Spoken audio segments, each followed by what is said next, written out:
Oof.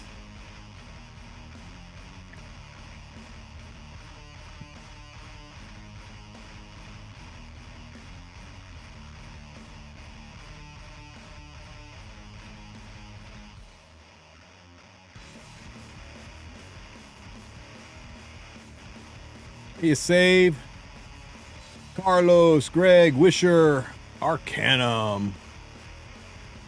What's up, guys? Good to see you.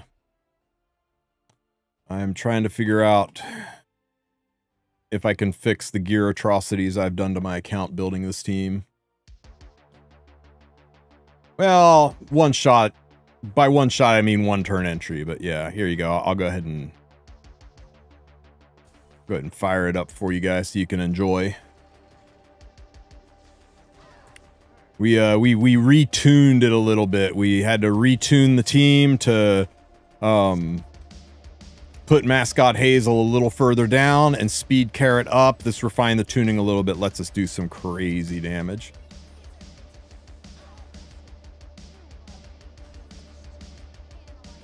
And by crazy damage, man.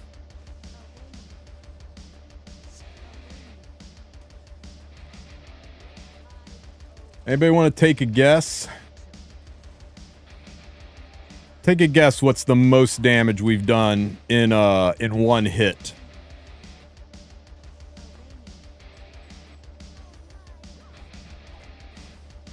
There was 395k damage.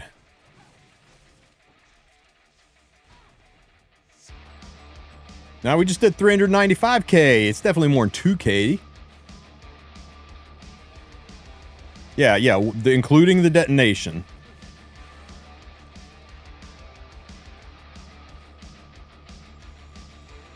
We'll see if we can capture a big one off of this one. What's up, Mr. Biako? Good to see you, brother, man.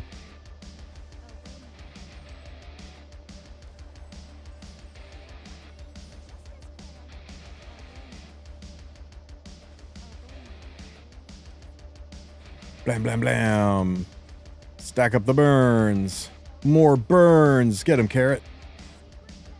Right now, we're RC12. We've been one-shotting since RC9.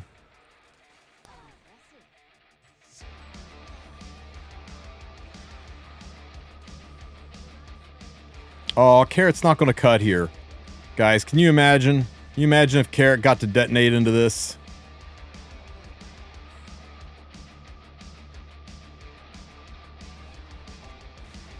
512,000 damage. That was kind of low, though. That was kind of low.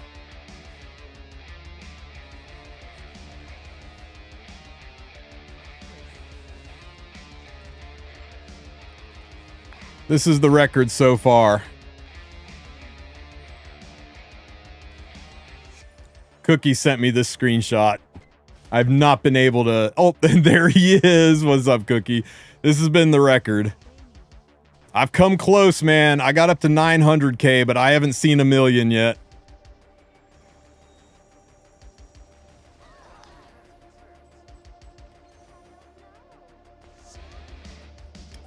Cookie's just built different.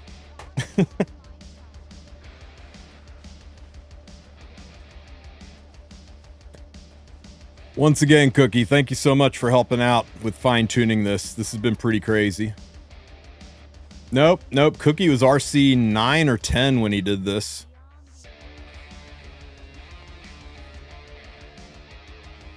Oh! I think we might have it here. We might have a good one. Oh, he died before we could do it! He died before we could do it! Oh my god, that would have been such a huge one. One shot, guys. One shot.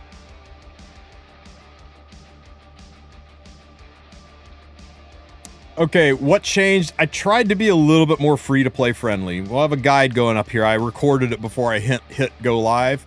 I tried to be more free-to-play friendly and not use, like, stupid artifacts, right? I thought, well, I'll just use a bunch of candlesticks. And you know what happened? Everybody in chat lost their ever-loving shit about 3 prophetic candlesticks. It's like, that was to show you didn't need other artifacts. You didn't have to use them.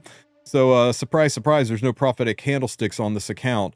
Fastest unit on the team is Mercedes. Very similar to the Mercedes we built last time. There's not a lot of difference to it. Fastest unit on the team is the biggest change. 5% slower than Mercedes is Robin. At 184, she's exactly 5% behind.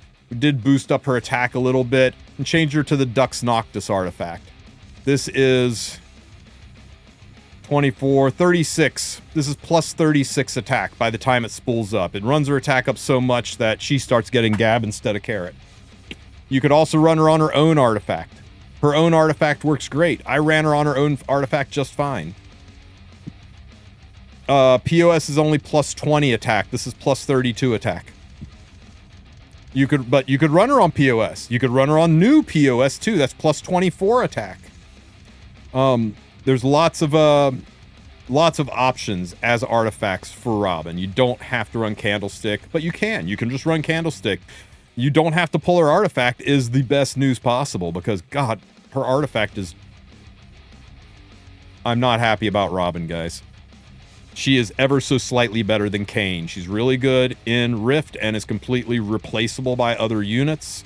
And she doesn't seem to have much use. Now, I did hear that Higa is cleaving the shit out of people with Robin. So, all we need is some big brain people to figure out how to use her and she's saved. But I think Epic 7s might have to do an emergency buff or exclusive equipment for her to make her usable outside of Rift. Other than Devour, I'm sure someone's going to say, oh, she's really good in Devour Ara Hawkins. Like, so is Einzel Gon. Being usable in one monthly fight, that doesn't sell me on a unit, man. All she's been doing is robbing people's bookmarks. See what I did there? Okay, next on the list is Mascot Hazel. This is the first big change, and big credit to Cookie for figuring this one out. With Mercedes on the team, you get attack buff from Mercedes right out of the gate, so you don't need a fast Mascot Hazel. In fact, running her slower than everyone else, but faster than Carrot, allows her to put her Gab on Carrot at better times. It gives you better coverage to have her separated from Mercedes by a lot instead of right after her. It, keeps her from wasting turns and taking turns that CR push the boss at times when it's not good. So I ran her at the third fastest speed. She's at 174 speed. Again, exactly 5% slower than my number 2 unit. So it's literally 5% apart, going from 190 to 180, 170 roughly. And we found that speeding up Carrot helped a little bit. Oh, and you'll also notice no prophetic candlestick, guys. She doesn't need to be on prophetic candlestick. Crazy, right? You can run anything on her. If you're having trouble surviving, you can put Touch of Rekos. If you want more attack, you can put Warhorn or Card of Small Miracles or Squirt Gun. If you want to boost her healing up, you can put her on Shamadra's Staff or Our Beautiful Seasons. What is that one called?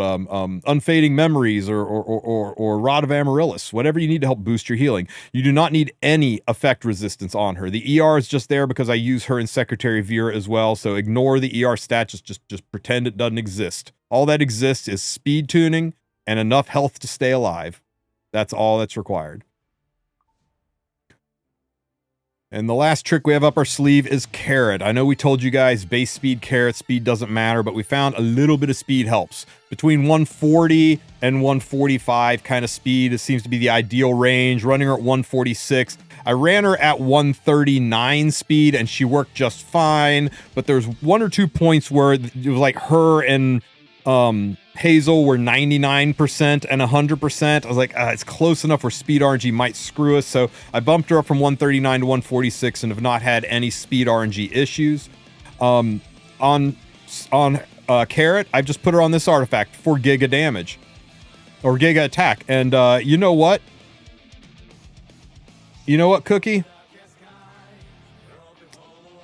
Instead of this artifact giving us 15% attack, how about this artifact giving us 24 attack? Eh? It'll take a little bit of time for it to spool up, but within 6 turns, which she will take, it's 24% attack. And another option for you too is, stacking is a little slow. Oops. I just got rid of my carrot. Another option that would be really good here too, guys, is yeah,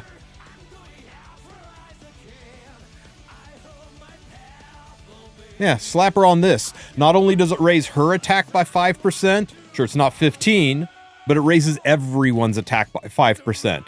This raises not only her attack, but Mercedes' attack as well by 5%.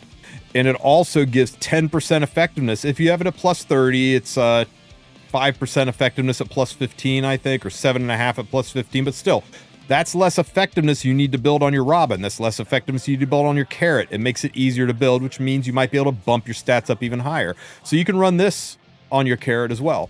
Or you can put Prophetic Candlestick on her. That's fine too. Play around. Find the artifact combo that works best for you, that achieves your goals. Now, another thing to note is 90% effectiveness on your carrot. That's because the boss has got 120. We've got 15% absolute resistance. So that takes us down to 105. And then we've got 10% from Hazel. That takes us down to 95. And then we get 5% from Carrot. And that applies to herself too. So that takes us down to 90. So you only need 90 effectiveness on her. If you are running Robin, you notice she's higher. The reason she's higher is because Robin doesn't have absolute resistance. The boss has a 120 ER, and because we are on this Rift controller, there is 100% increase effectiveness to 100% chance. This is the shittiest translation way of saying ignores ER I've ever seen. This means instead of you do your effectiveness effect resistance equation and then they lower your effectiveness to 85 no matter how high it is, now they're not lowering your effectiveness to 85. So that means you don't have that 15% buffer. That means the boss has 120 ER, we need 120 effectiveness. So 120 effectiveness minus 10 from Hazel, minus 5 from Carrot gets us down to 105 effectiveness needed to get to 120 effectiveness, and that guarantees it. That gives us the ignore ER chance to stick all the burns. Now, the big question of the hour is, does this apply to the whole team? Does it apply to just the Ranger in the back row? Does it apply to just the Ranger in the back row on the skill 2 only, or do the other skills, does it apply to it? And I don't know. I could find you a dozen examples where the period and new sentence means one thing and where it also means the other. We went ahead and straight up asked Smilegate, what the hell does this mean? Why didn't you just say ignores ER? Is it team-wide? Is it unit-specific? Is it skill-specific? And hopefully I get an answer from them. Oh, Cookie's saying he's tried it and it for sure does not apply to the whole team. You saw resists, huh? Okay. Well, at least we know that, but I guess that's the big question. And I just got to keep an eye open to see if we see the word resist ever pop up from Robin's S1s or not.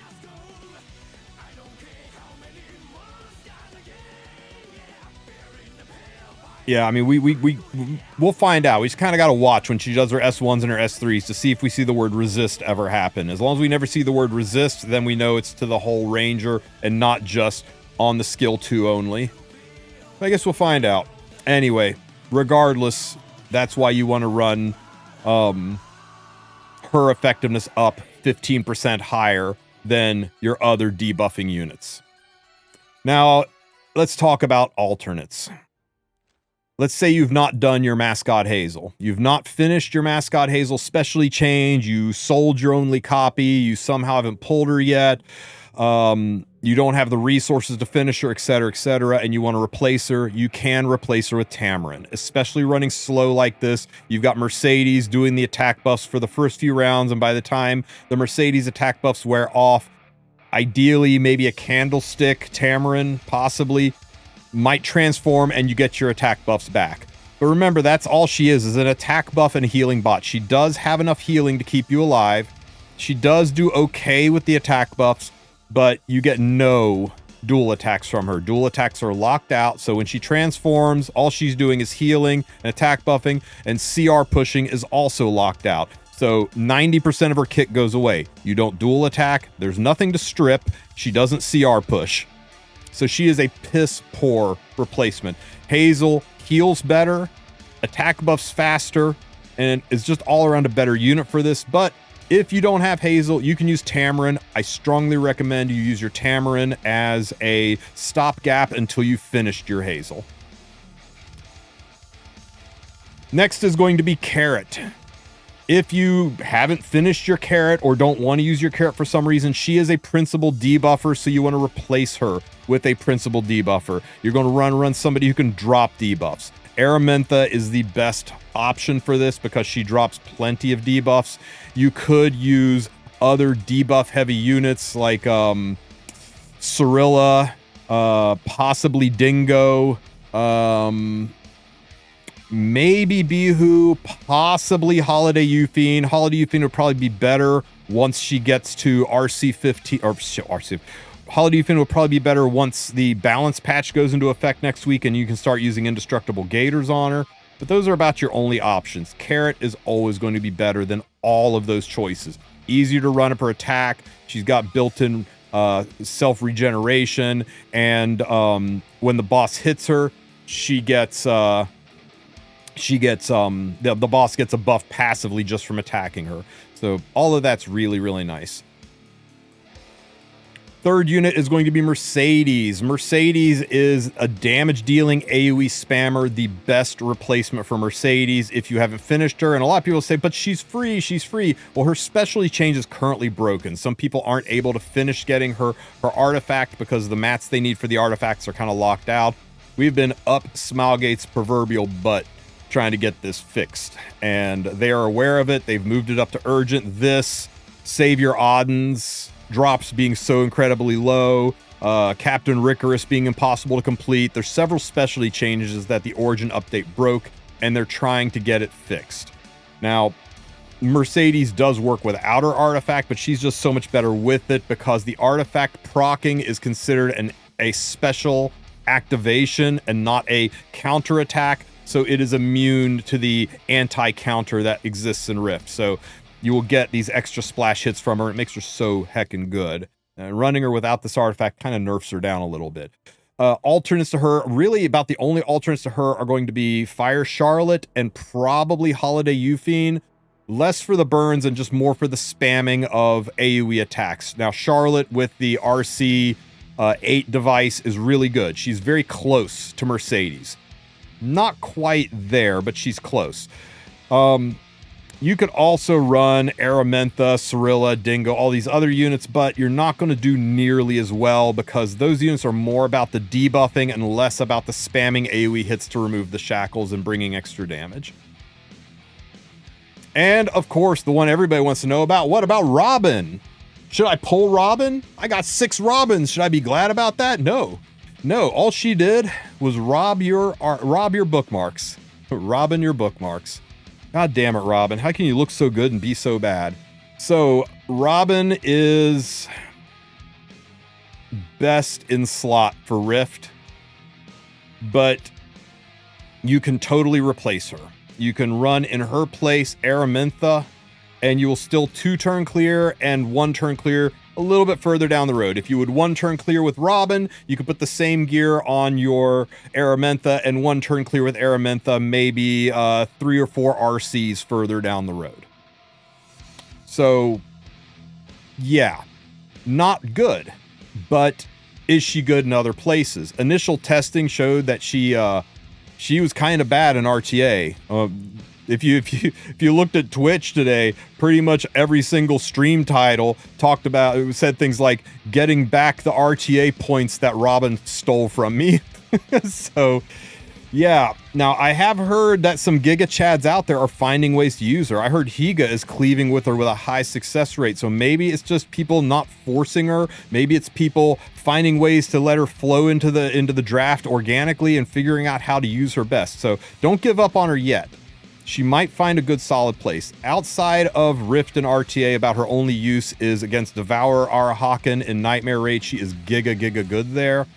But she is kind of disappointing, especially after the god tier unit that was Fene and the strong Renaissance man that was Wukong. She feels better than Kayn, but not by a lot. So hopefully we see some good things come out of her. So she is more than just a once a month you use her in Nightmare Raid and maybe a couple of Abyss floors and then nothing else for the rest of her existence after Rift is gone.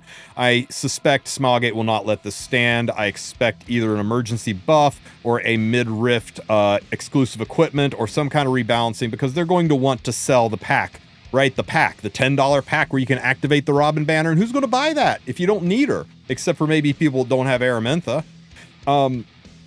Or people just really like Robin, sure, but they aren't going to sell it a lot. So I think they're going to have to do something to bring her up a notch to make her better, because right now, it's not good, guys. It's not good. I would encourage you, if you've got Aramentha, to not spend your bookmarks on Robin unless you are investing in the future, really, really love the unit, like min-maxing or collector. You know, all these reasons are valid, but if you are free to play and you're worried about collabs and summer units and limiteds, then you know, you can save your bookmarks. As long as you have Aramentha, you can still one turn clear Rift eventually and not have to mess with any of this.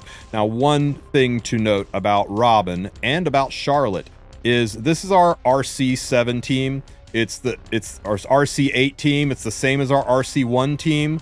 But when we get to RC15, this is our team at RC15.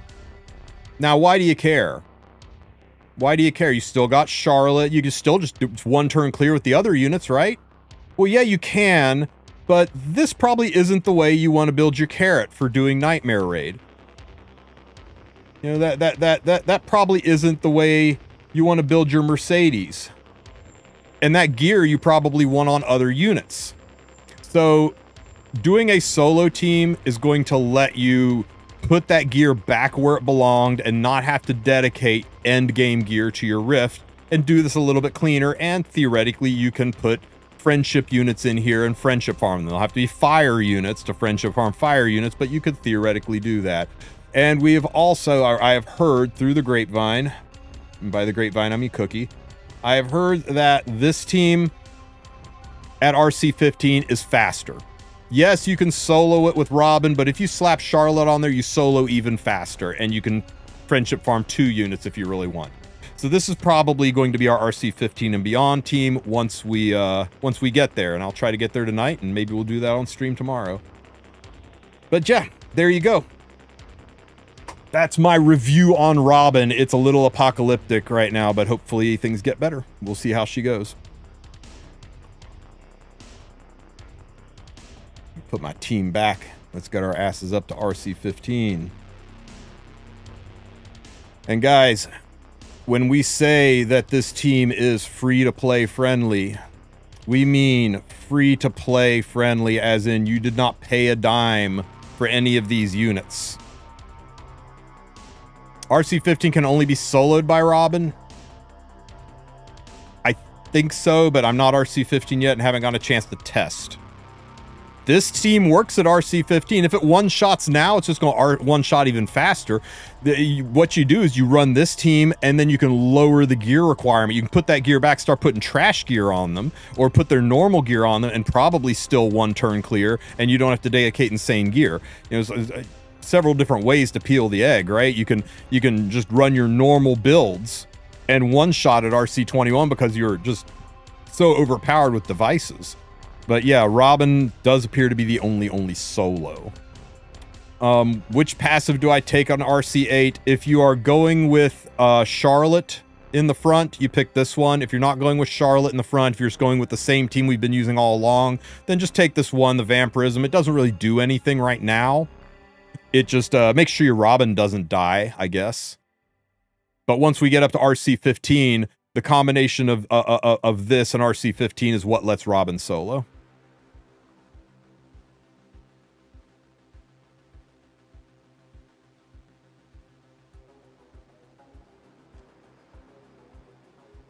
What if you don't have Robin? Then you run Aramentha in Robin's place. It's literally it. You just you take Aramentha, you put this exact gear on her except for a different artifact, and you press auto, and instead of doing 95% of the bar in one hit, you do maybe 85% of the bar in one hit. She's only about 20% lower. Oh, and the passives, if you're running Aramentha in the back instead of Robin, well, then you don't have a Ranger on the team. So instead of using this one, you go with the increases burn damage. And you may as well run Charlotte on the team and run this, I guess, because Ranger hero, no Ranger hero to get it. Doesn't really matter.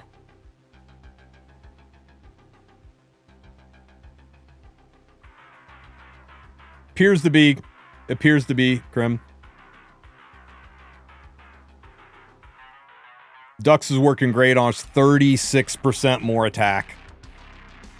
You could also run her on the POS artifact. You could run her on Frantic Flight. You could run her on Prophetic Candlestick. You could run her on her own artifact. You could slap her on an attack boosting artifact. Any artifact works. I just threw Candlestick on there because I thought people will appreciate seeing a 3-star artifact and not thinking, oh, I've got to pull her artifact. After I put up that video, I immediately switched her back to this and just ran her like this from that point forward. I thought, I just wanted people to know you didn't need her artifact. You didn't need to go spend powder or chase her artifact. But instead, I got 10,000 DMs and comments saying, oh my God, 3 prophetic candlesticks? That's impossible. It's like, oh my God, no, it's not impossible. You just don't need to, I just wanted to show you didn't need a 5-star artifact. But yeah, Dux seems to be really good.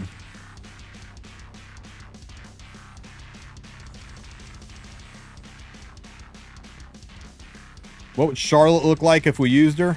Hey, Cookie, you mind if I show your Charlotte? Because I don't want to spend gold to rebuild mine.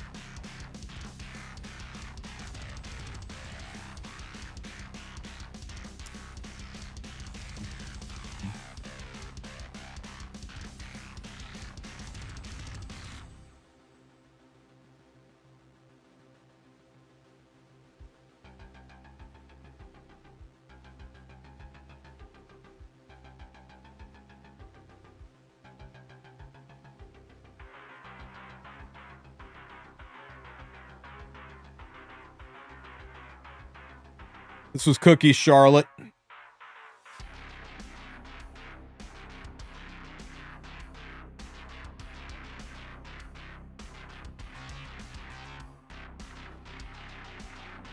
And instead of full clear, oh, I guess it helps if I show you guys.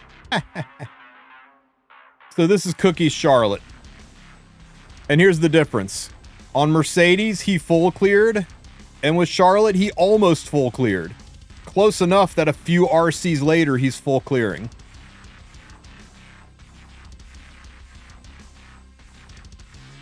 Damage already, why? Because the entire point of this is using attack that attacks all enemies increases damage dealt by 60% for every shackle.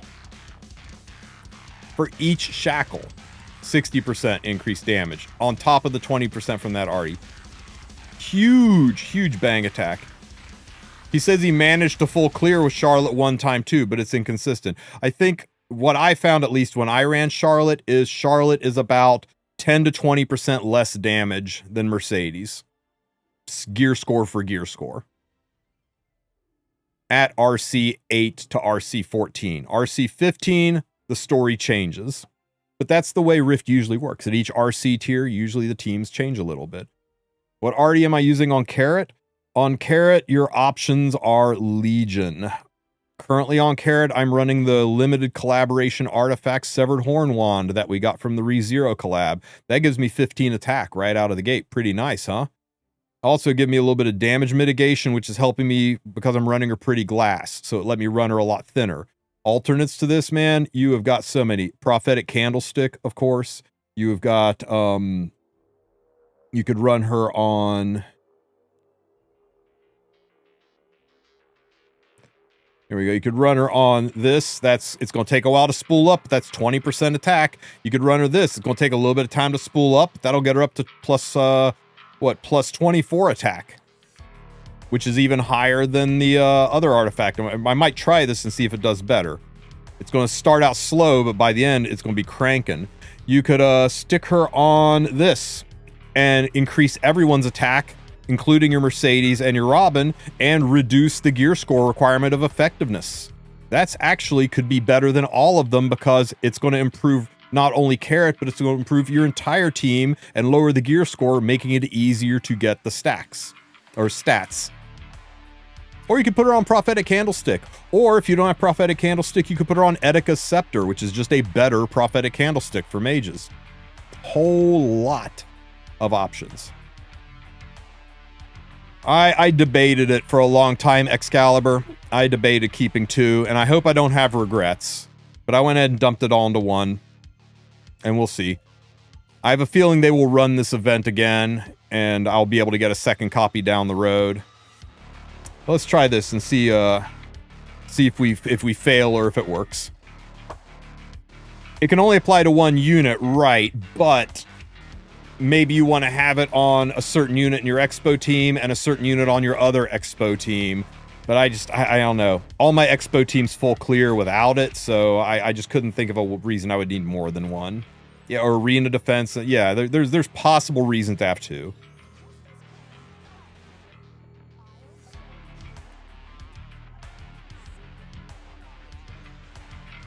Okay, there's the first stack of Frantic Flight. Carrot being so slow might not make this artifact the best choice on her, because she's going to stack kind of slow. I'm not even sure she gets 6 turns in this entire fight, right?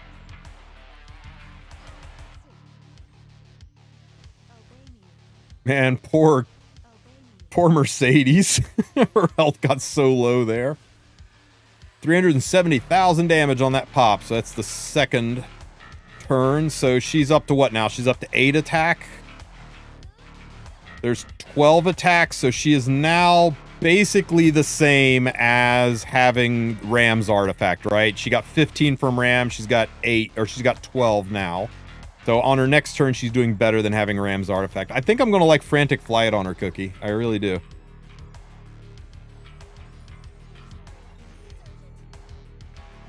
As long as she doesn't, like, die from the incoming hits from not having that mitigation.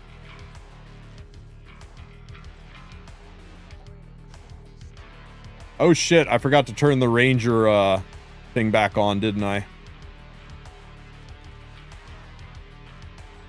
I gotta go fix my devices. Yeah, we're not gonna get the extension here. Sad. Right now, I put it on Carrot. Bam, bam. 512,000 damage.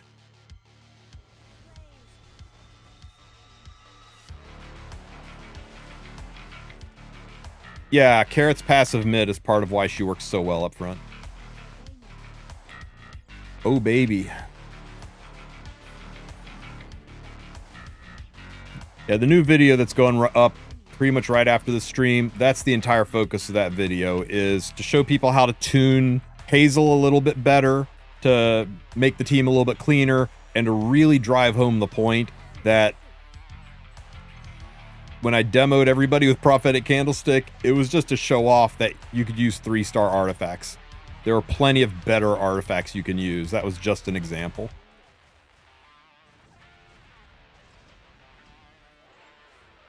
Roaring.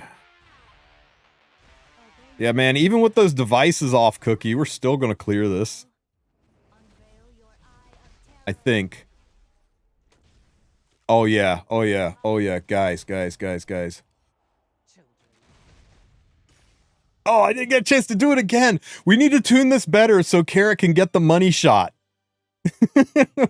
He keeps dying before Carrot gets the big 1 million point money shot. It's so disappointing. I hit him too hard. We need to drop Meru's damage.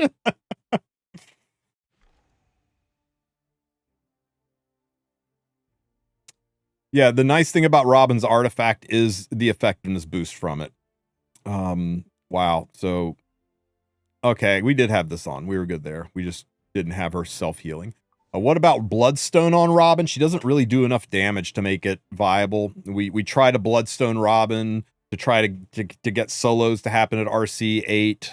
But you gotta wait to RC15 to solo, guys. I'm sorry. It just is what it is. Yeah, that's why Meru is so good in this. And there's only 2 reasons to not use Meru, right? One is you haven't finished her place in the story yet. You haven't gotten past the end of chapter 3. Which, if that's the case, I'm not sure why you should be farming Rift at this point in time. Maybe you should finish working on the basics of the game and, then come and farm the hardest content in the game. And 2 is if you're trying to get her stuff done and you've run into the issue where her specialty change is broken and you can't get her artifact finished. And Smilegate is working on that. They are aware of that issue. Can we use Silverblade Araminta? Nope, she's a light unit.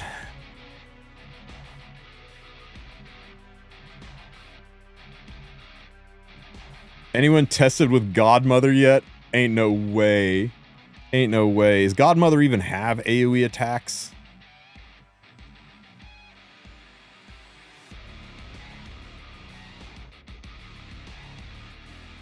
Is she a thief? What the hell is Godmother?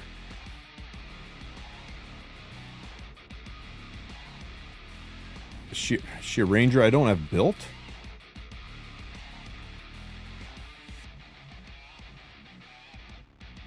Holy shit, I shoved her ass in storage to make room for real units.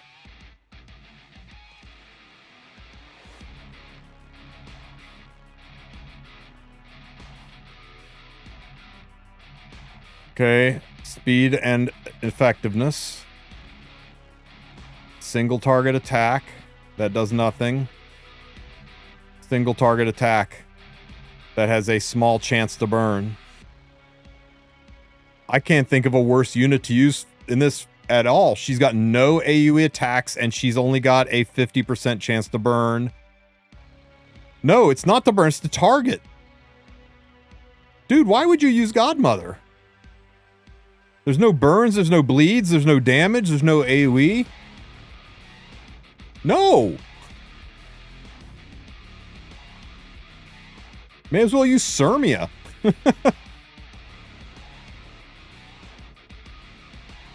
Let me change the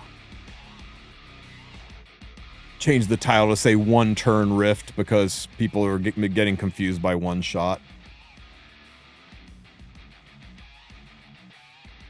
Yeah, I've got Hazel on Warhorn. You could run Hazel or Carrot on Warhorn. But as Cookie pointed out, Warhorn gives only gives 106 attack, whereas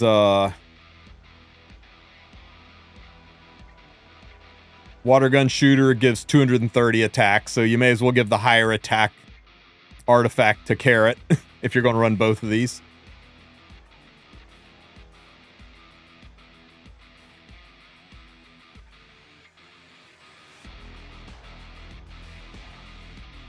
I don't know if this was better. I kind of think it might have been towards the end there.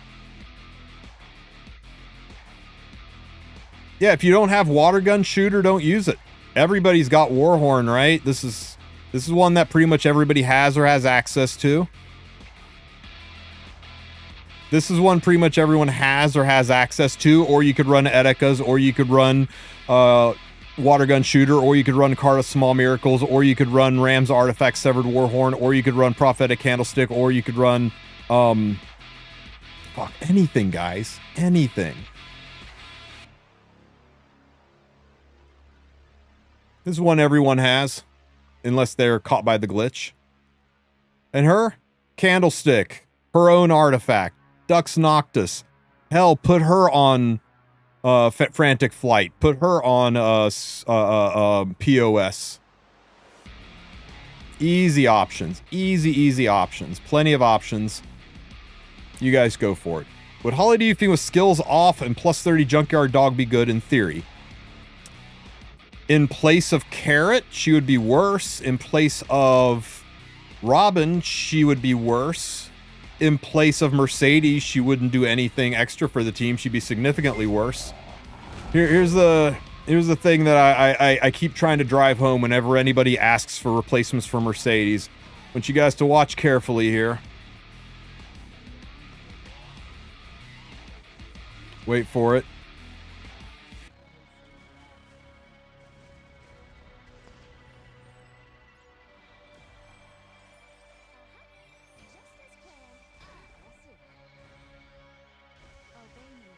There's like 3 hits that you would not have gotten with Holiday Eupheme, by the way.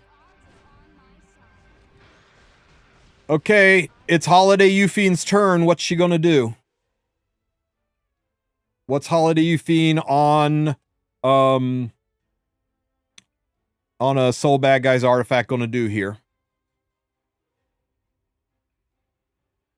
You see, there's a problem. The boss has got maximum maximum number of debuffs. There's no room to put any more burns or bleeds or anything.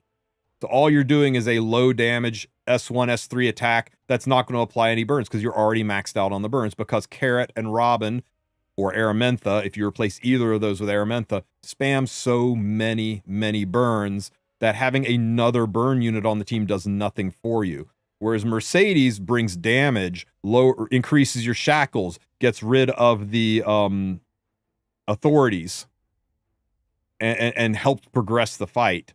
Any other unit that's just there to do burns is doing nothing. It'd be different if we could have an unlimited amount of burns to put on there for sure.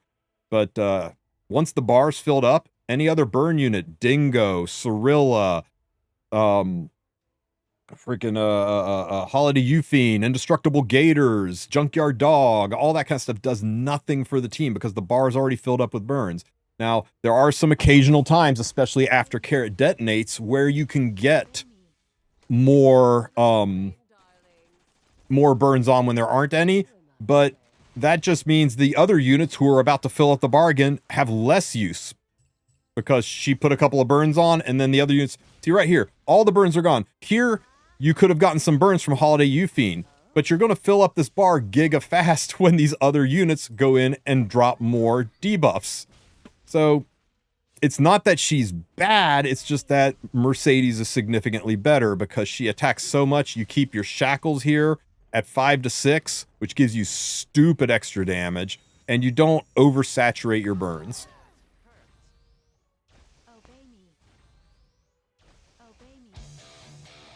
Makes sense? That's why units like Bihu and Cirilla and stuff like that's why Mercedes is so damn good here. You want 2 units to stack your debuffs, 1 unit to deal with the shackles, and 1 unit to keep everybody alive. That's the fundamentals of this rift. Which units you want to use are up to you, but since these are free units that pretty much everybody has, it's really hard to replace them. Your core of this team is going to be Carrot, Hazel, and Mercedes. That's your core. The last unit, that 4th seat, that's the one you get to play with. So if you're talking about using units, you're talking about who you're replacing Robin with. Instead of Robin, run Aramentha. Don't have Robin or Aramentha. That's when you can start dipping into these other units. Like, that's when Holiday Eupheme on Gators or on Junkyard Dog might be good. That's where you maybe want to substitute in Cirilla. That's maybe where you want to get Dingo involved. That's for people who don't have Robin or Aramentha. People that have Robin or Aramentha, they're using those 3 units plus Robin or Aramentha.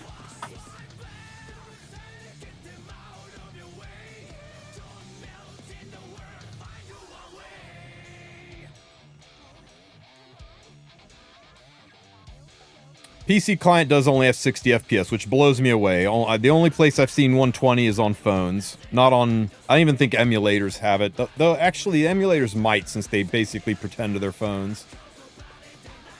Do you need a Mola, Robin? Okay.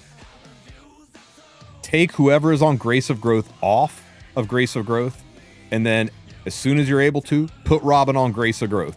Don't put a single damn Molagora into this unit. She has not earned them. She has not shown anything that makes me think she is deserving of your Molagora. Use Grace of Growth, and that will get you through Rift. And when Rift is over, if people have figured out a way to use Robin, then definitely Mola her up. But you're going to really regret spending those 30 Molagora on a unit that's dead 6 months from now, like Kane. That's my advice. Now, if somebody finds a way for her to be good outside of Rift, that means she has earned the Molagora, and you guys go ahead and start stuffing Molagora in there. But right now, I have heard the majority of people say she is dog water in RTA, although I have heard of a couple of people making gains with her. Higa is evidently cleaving the hell out of people with her, so maybe we just need a little more time for her to marinate, for people to figure her out. And once people figure her out, people said Shu was bad on release because they couldn't figure her out, but look at her now.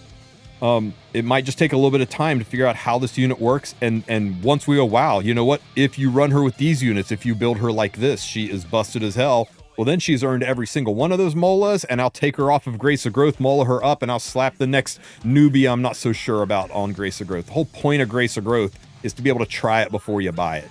So you should do that. Grace of Growth isn't meant to be a free 6-star, and it's just going to be on there forever. It's meant to be for this situation. Is she worth the Mola? I don't know. She's 2 days old. She doesn't look like it yet. You'll want the Mola for this. She's definitely better with the Mola for Rift, so this is a great way for you to get the Mola on her, and then get the Mola back by taking her off of Grace later when you don't need her. It's the whole reason my, that my Kane... Where are you, boy? Yeah, the whole reason my Kane is level 50, 4-star Awakened with no Molagora is because I used Grace of Growth, and as soon as Rift was over, it was pretty well determined that he had no point in the game. So I took him off Grace of Growth and used it somewhere else. I think it's on Fenris right now. It would be on my Robin, but I'm telling you to do as I say, not as I do, because I slammed that girl right to plus 15 without thinking, and now I have regrets. That's 30 Molagora I'm never getting back. So I'm really leaning heavily into the copium that Smilegate buffs her, or that somebody figures her out.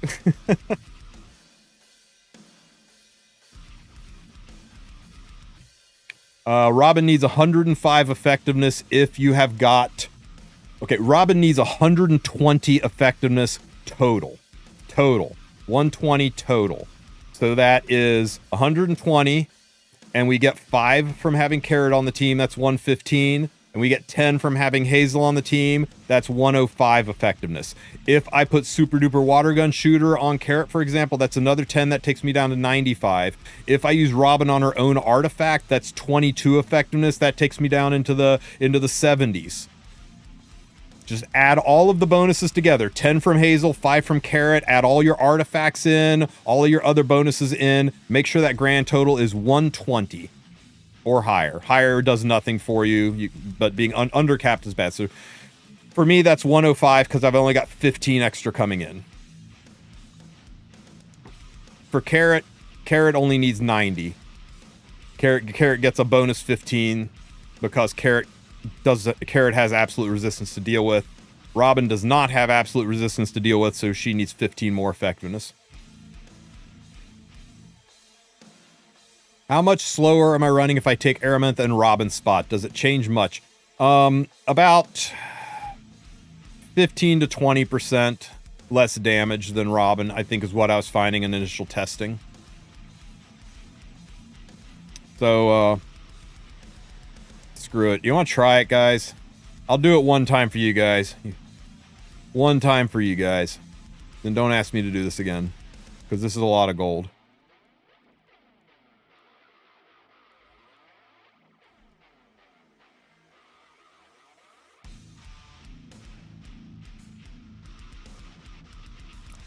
What do you think, Cookies? Etikas or Frantic Flight?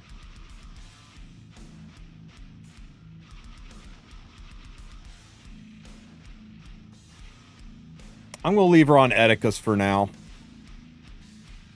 Yeah, for Era. I'm tempted to put Frantic Flight on her.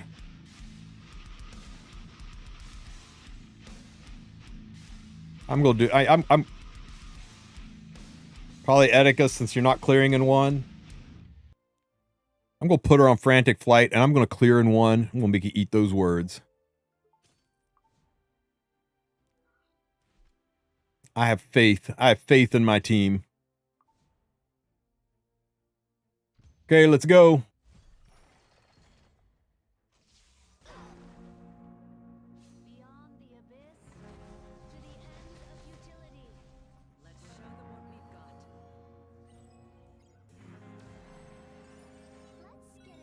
With putting Mercedes on rage work? Yeah. Rage, Destro, triple torrent, speed, attack set. Whatever gets you the damage, whatever gets you the gear score.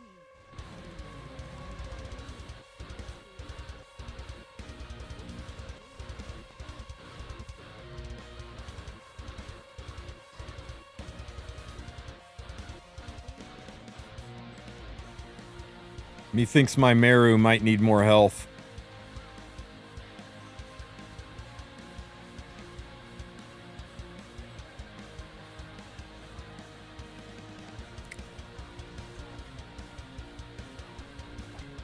Is my Katie's... Does she have the effectiveness? Okay, she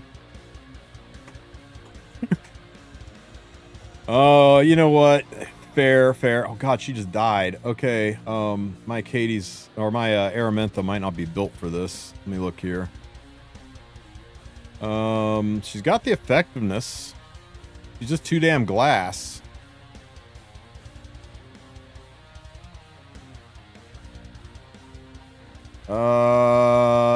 Shit.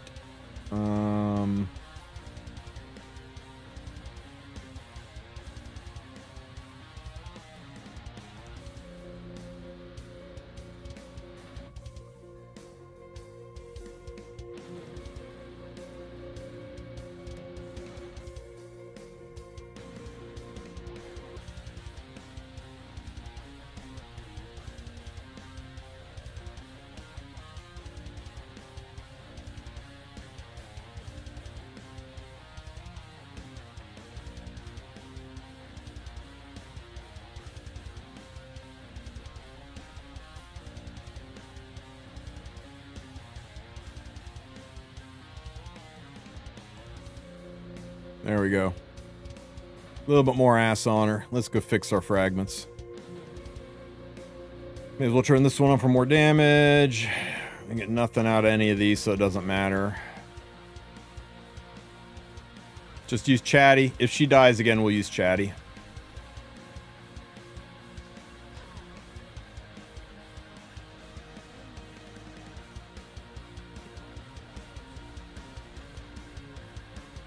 My biggest detonate so far has been a little over 900k. Cookie did this. But I haven't gotten into the 1 million club yet. See, here's the thing. Cookie cheated.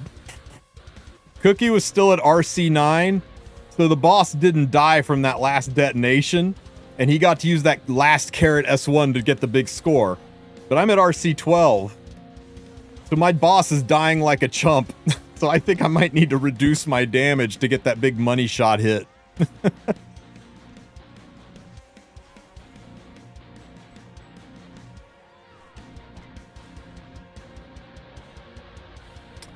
This is absolutely terrible, guys.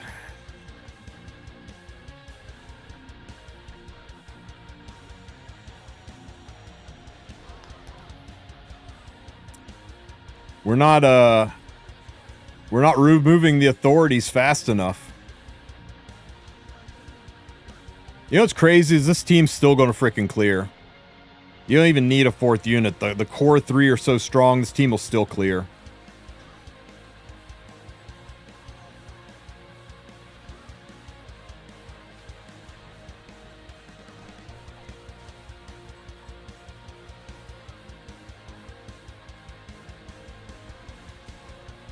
Yeah, at RC15 she'll be better. But yeah, I'm going to have to redesign the team around Aramintha, I think. And get a lot more bulk on her for her to survive this.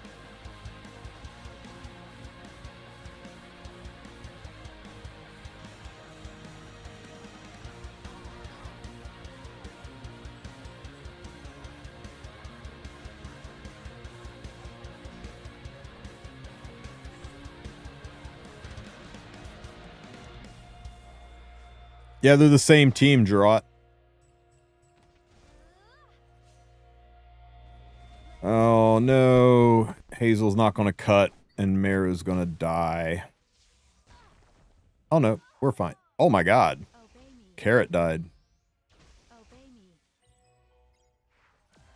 And not having those extra hits to take The authority's off, man. It's just too damn much damage. Get the hell off my team, Aramintha.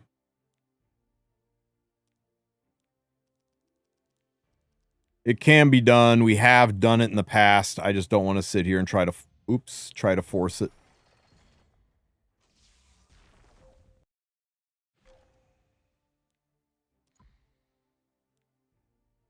I've moved all the gear around specifically for this team.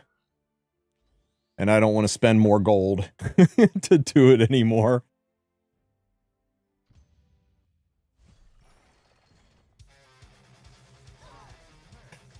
So, Gerard, this is free to play in the sense of the units, not in the sense of the gear. This is free to play units because you get all of these units for free.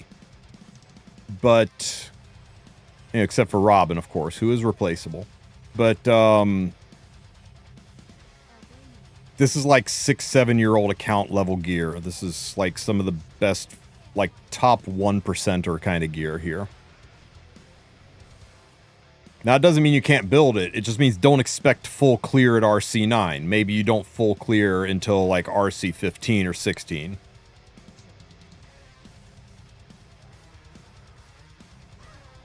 Robin makes a pretty big difference in the clear. You'll have to build your Robin tankier than mine. Maybe put her on... You know what?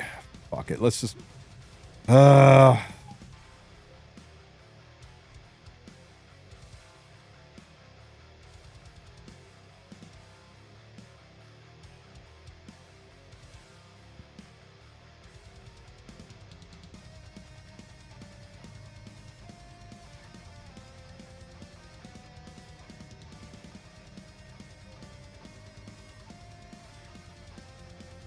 Go get him.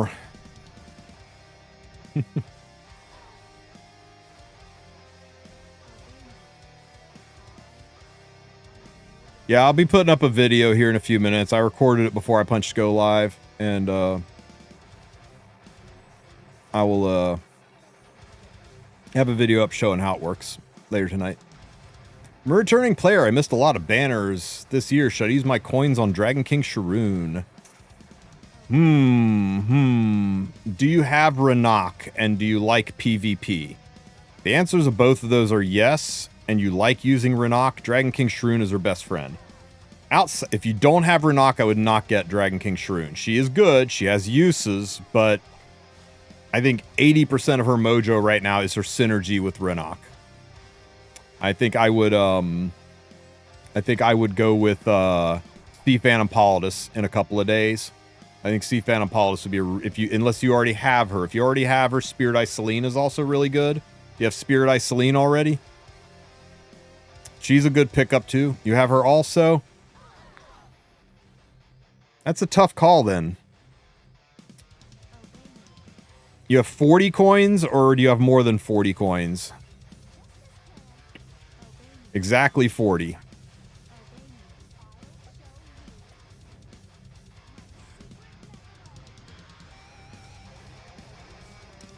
See, here's the thing, though, Flat Mars, is nobody on next banner is worth it to him. So you're talking about him waiting another 6 to 7 weeks minimum before he has to make this choice again. And in that point of time, he might be getting other coins.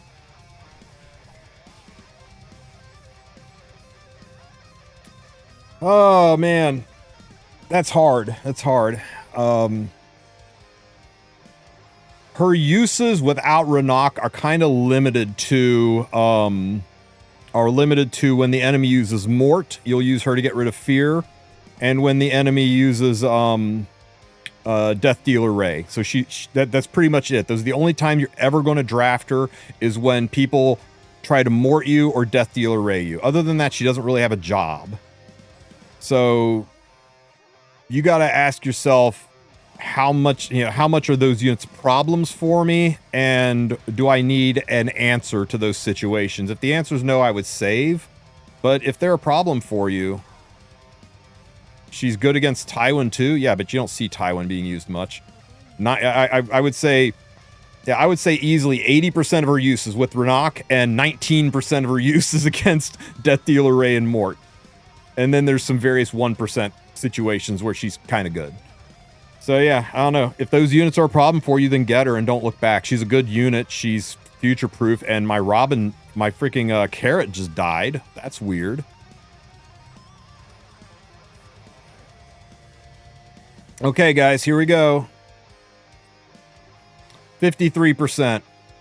As opposed to 100% full clear. She changes shit a lot. Now, if I min-max her, if I retune the team and re-gear stuff, I could probably get her down to a 2-turn clear. At a 2-turn clear, then I think that's not so bad. But it's not a 1-turn clear. She's significantly worse in this job than Robin. I was struggling to keep the debuffs up in this situation. Yeah, you're losing the RC8 bonus. I might even consider ditching Mercedes and putting in Holiday Euphine at that point to get more burns, because we were a little starved for burns. I swear I thought she stuffed more burns. Do we know the next rotation? Yeah, the next rotation is Sea Phantom Politis and 2 units nobody cares about. Sea Phantom Politis, Sage Ball and Cezanne, and who's the other one?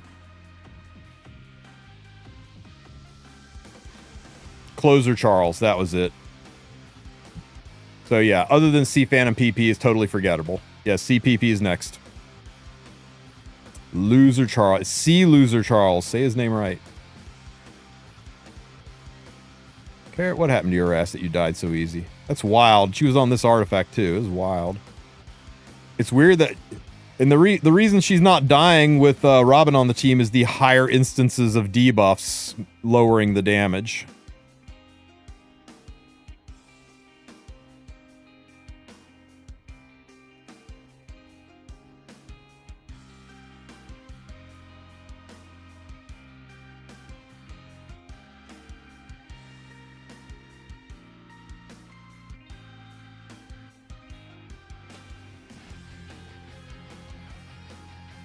Now, 50% clear versus full turn clear, right? It looks like you should pull Robin, right? Full turn clear. So much better than 50% clear, right? I'm at RC12.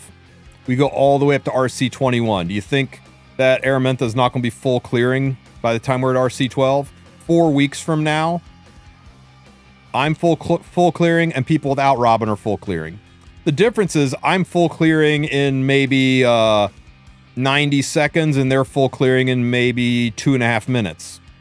Does that matter to you? If you got a shit ton of leafs, you're grinding through a buff event, maybe that matters to you, but full clear is still full clear, right? So that's what you got to decide. Robin is definitely going to make the walk to full clear shorter, but you will eventually be able to walk to full clear. This is going to save me thousands of stamina getting to RC21, getting to the point where I can full clear. It's going to save me thousands of stamina over what Araminta is going to save me. And remember, I just slapped an Araminta on there. I didn't really tinker or tune her into the team properly, so I can probably make that a little bit better. Probably get her down to like maybe 30% instead of 50%. You know, have her do 70% of the bar. Could definitely be done. But, you know, me and Cookie spent hours tweaking this team. I didn't spend any time slapping Era on there, so, you know.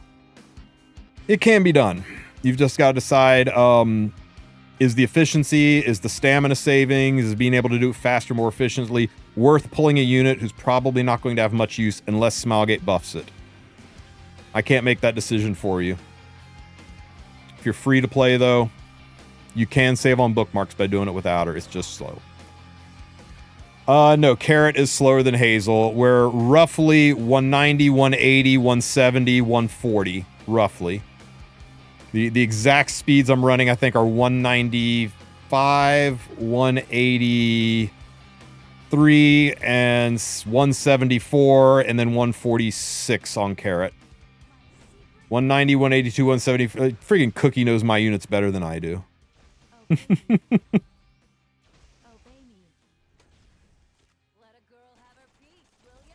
Oh, that's yours? We're going to look and compare. Mine are a little different, but close. Hang on, I took some screenshots of mine. I am... Those are old screenshots. We need to take new screenshots once this fight is over. How many pities do you think I will need before summer... for all summer units possible collab? You know Frida is coming out. She's kind of a must-pull. Festive Ida is coming out. She's cute as hell, but doesn't really do that much, so you can skip her and just pick her up down the road. But if you want both of them, if you're a collector and you want both of them, that's 2 pities. They'll do a new summer banner. Usually summer banners have 2 new units on them. Sometimes they only have 1. Summer Charlotte, only 1. Summer Etheria, only 1. But usually they're like Lethe Lulakar. And usually there's 2 on there. So potentially 4 limited units. And then collaborations, there are almost always 2 units that are pullable on a collaboration. So to cover the worst case scenario for 2 summer banners and a collaboration, you would need 6 pities. But it's possible the summer unit, there's only going to be 1. And I know people will be like, what about Espa? Espa had 4 pities, but that was a unique situation. I mean, how are they going to say which of your 2 band members are we going to make units and the other 2 are fucked? So yeah. If you're being frugal, I think saving 3 pities is enough. That's enough to get you through the summer banners and enough to get you Frida. And if a collaboration drops, a collaboration drops. Yeah, correct, Cookie. It was basically 3. It was weird the way they did it, but yeah.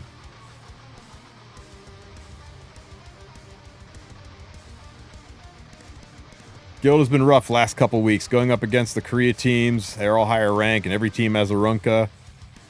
ML Aria. Silvertide Christie +1.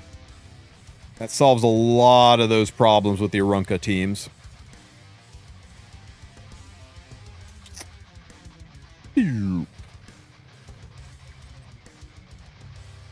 Triple banner incoming this year. They usually do a triple banner at or around the summer rerun. Okay, let's see. I am 193 Mercedes, 184 Robin, 174 Hazel, 146 Carrot. Very, very close to what Cookie's running. Why is Hazel better than Tamarind?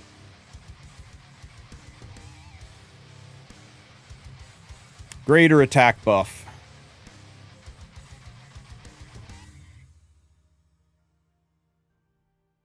Increases attack of fire elemental heroes by 10%. 10% attack for your whole team. Increases effectiveness of fire elemental heroes by 10%. 10% effectiveness for the whole team. Do you think, does Tamarind have 10% attack for your whole team, or 10%? That's a 48, that's 80 gear score in these 2 skills that you don't get from Tamarind. And right out of the gate, she greater attack buffs your unit. Tamarind doesn't attack buff anything for several rounds. You're relying on Mercedes for the attack buffs. She cycles her healings faster than Tamarind does. Tamarind transforms, there's no dual attack. Tamarind S2s, there's no push up. CR push and dual attacks are turned off. So like the bulk of Tamarind's kit is gone. She'll work. People have used her, but I recommend only using her as a stopgap until you finish your Hazel, because Hazel is significantly better.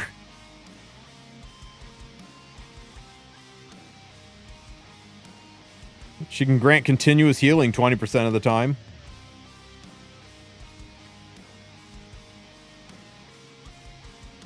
%10 health of all allies on her S2. I mean, everything about her is when the entire team is a fire unit, and every team is the fire unit.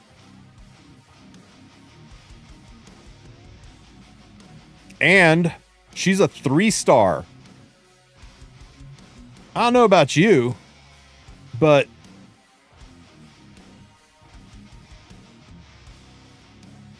spending Stigma is a lot better than spending Mola to raise skills. It's currently loaded into my video editor, and I just have to finish tweaking it and uploading it. I'm going to put it up tonight. I was thinking about putting it up tomorrow morning, but I might put it up tonight. Will Hazel still work okay at 5-star, or does she have to be 6-star fully awakened? I mean, other than keeping her alive, she should work fine at 5-star. You don't have to 6-star. Theoretically, the same with Carrot. Theoretically, the same with Mercedes.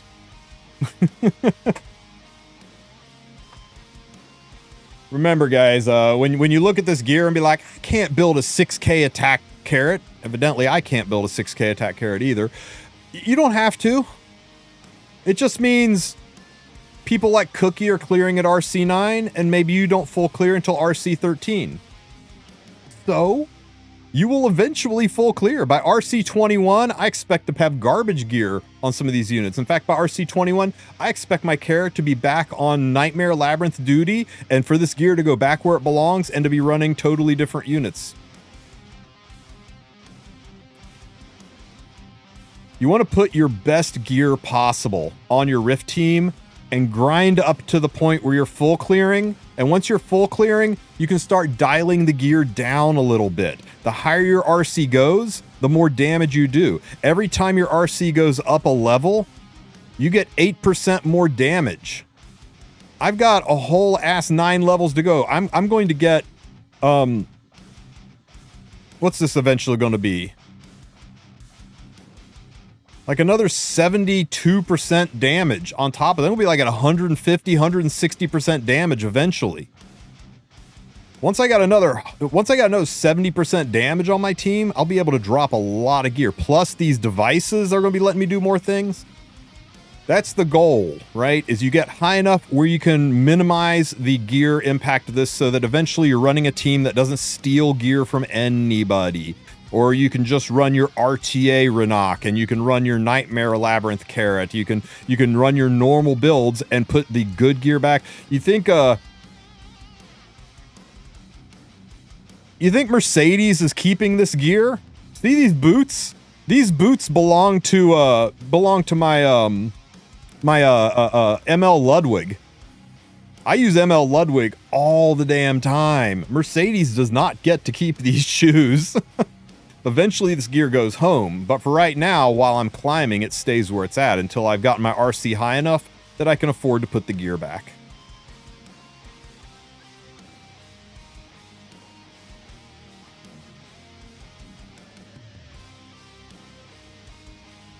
So don't stress out too much about, I can't match those gear scores, I can't hit those gear points.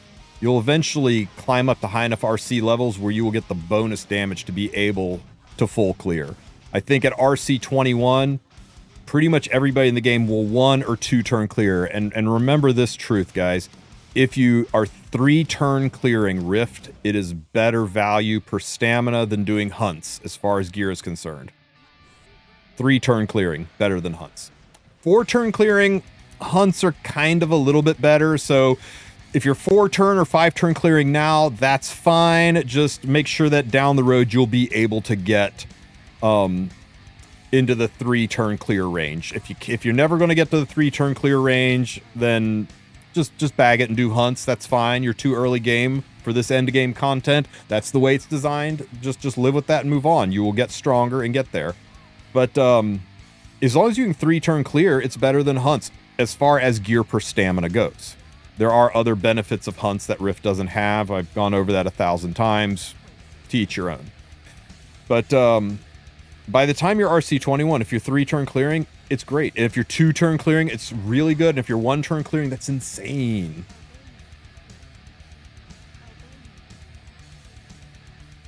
Oh, cool, Flat Mars. Glad to hear it. Did I put that back on her? It's back on her, right?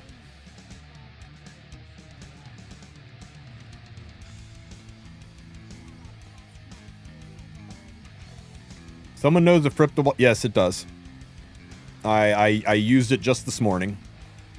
Works the same way. Just turn on Fribbles, click import, and then launch the game in Stove and pulls it right through.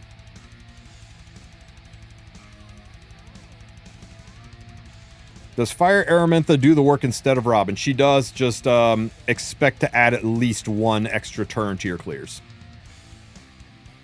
I did her earlier with an unoptimized one. Al Pacino, and I think I did 50% instead of a full clear. I know in the video I did at RC2, I was where it was optimized, I was doing about 25% lower than with Robin. It was still a 3-turn clear, but yeah, it's just go watch my first rift video. You'll see if you skip to the second half, you'll see there's even a link in the. I just pull the damn thing up. Hang on here. YouTube rift. It's this one, not that one. It's this one. Just go down to the description, find the table of contents. No Robin team, Araminta, and right here's the fight. Just for reference.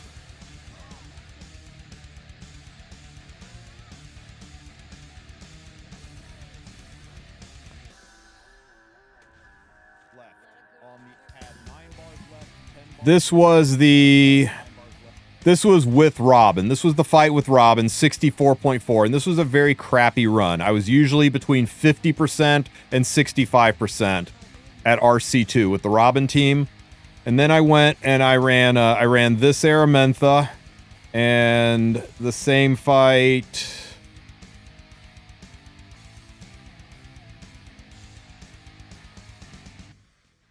I went from 64 down to 32, so that was about a 30% clear. Instead, it was almost the same on that one. So it was, what happened there was a really, really good RNG Araminta fight and a really, really bad RNG Robin fight.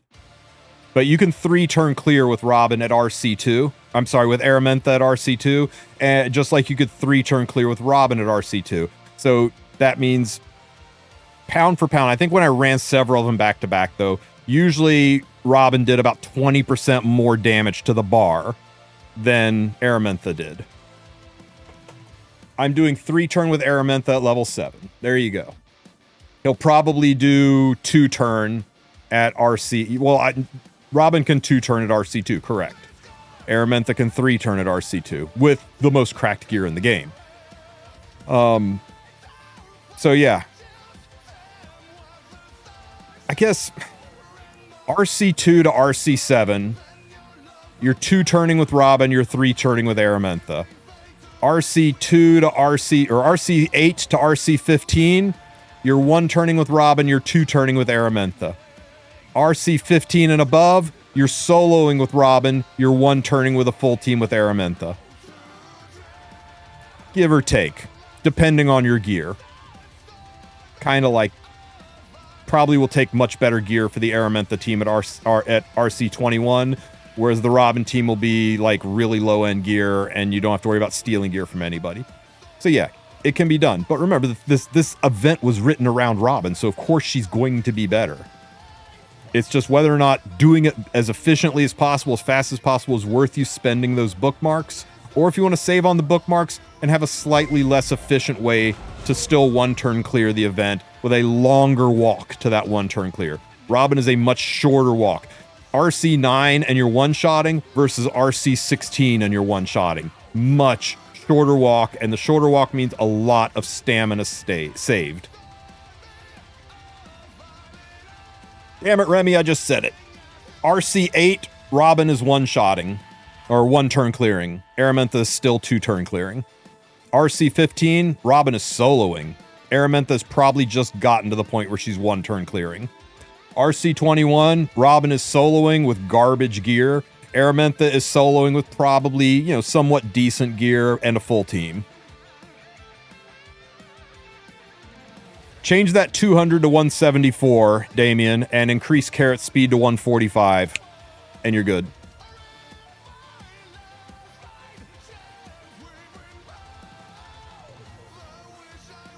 Yo, did we have a fail there? We didn't clear, Cookie. We had our first not full clear. What the hell happened?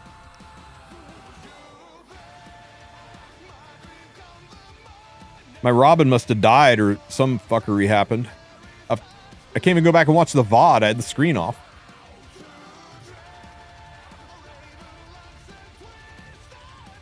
Yes. Oh, non-SC Carrot works too. Interesting. Tam worked for you? Yeah, Tam does work, just not as efficient. There's lots of ways to do this, guys. It's one of the most free-to-play friendly rifts we've ever had. There's multiple solutions. It's not like past rifts where it's like, oh, you don't have this unit, get fucked.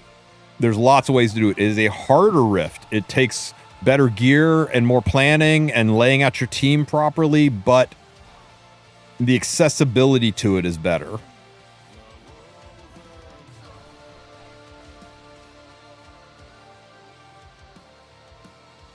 No, completely understand that story time. Wish you guys seen what happened that caused that fail. What are we at now? Oh, we're at RC 13 now. Oh, I know what happened. Stupid fragment was on the wrong one. Wasted 20 stamina.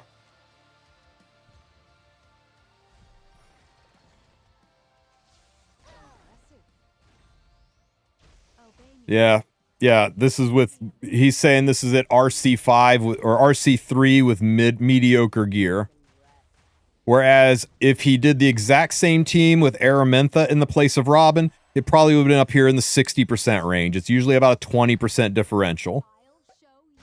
But if you don't want to pull Robin, maybe you're okay with that.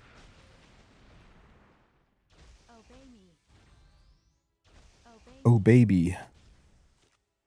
Why 174 speed for Hazel? Because Carrot gives an attack buff, and that lets you sandbag Araminta's attack buff. That lets you sandbag Hazel's attack buff a little further down the road, so you're able to get more benefit out of it. So Hazel's not taking too many turns and causing the boss every time. Notice every time somebody takes a turn, the boss CR pushes. Watch the sidebar. See him chilling out up here. Attack, CR pushed. Attack, CR pushed. Attack. So you don't want to have Hazel wasting turns pushing the boss, wasting turns doing nonsensical attacks.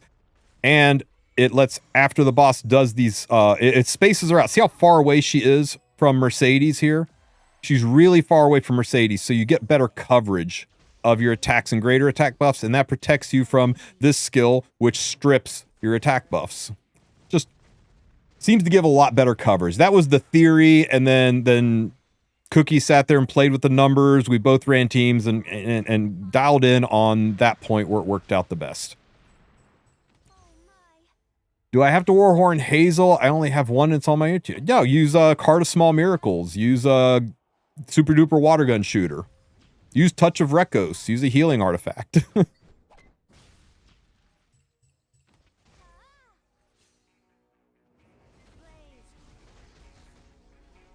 Does Robin's build change once you run her solo? Probably. We'll find out here in 2 more RC levels when we build the solo team. And the solo team, I have heard that putting Charlotte on the team with Robin just speeds it up. So you can do the solo team as a flex, but if you've got Charlotte, slap her on there and make the team run faster. Does Bomb Model Kana burn? No, she does not.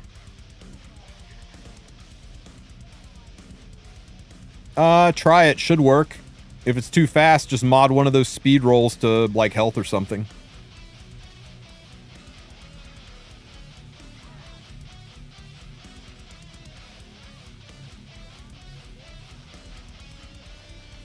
Candlestick, not BIS. Candlestick's really nice early on for 2-turn clears, but if you've got other artifacts, they're better. I was really tired when I made that first video, and I guess I didn't impress on people enough that I was showing off Candlestick as a free-to-play option to show you didn't need to pull her artifact. You don't need to have collab artifacts. You don't need to have these whale tier plus 30 artifacts. You can just do it with free bullshit laying around. And I think I gave the wrong impression that it's best in slot and that you need it. And it's not. It's just an option. I'm not running Candlestick on anybody here, and we're full clearing.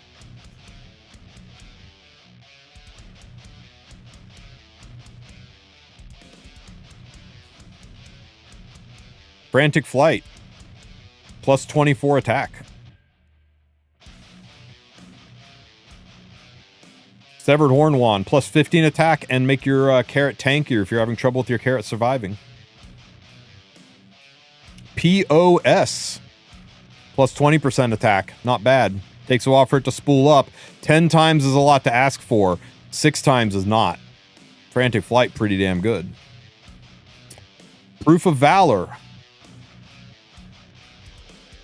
if you're having trouble with her surviving. You can lower her stats and crank her attack through the roof and put Proof of Valor on her and run a 6k attack carrot.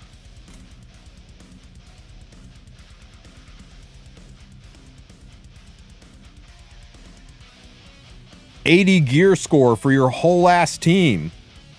Sorry, 60 gear score for your whole ass team. 5 attack for all your units and 10 effectiveness. Now you can build less effectiveness, which means it's easier to stack attack up.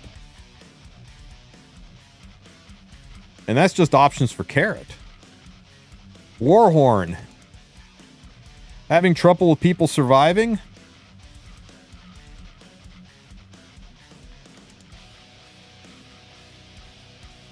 Five attack for everybody and 5 defense for everybody. Maybe help you not die.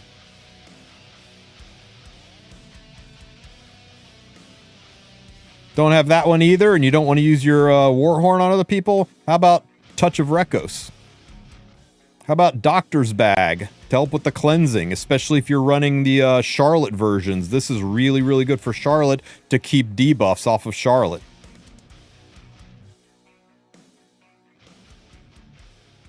Not to mention things like Shamadra Staff, things like Rod of Amaryllis, Unfading Memories, anything that can build healing up too. You got those options as well. Something that we've not talked about. No, I wouldn't do that one.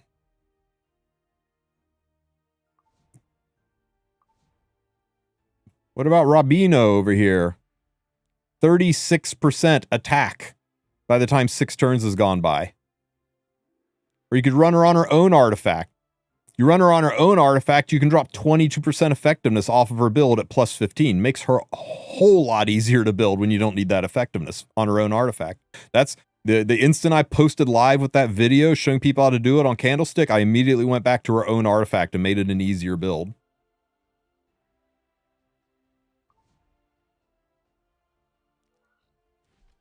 You don't even need this.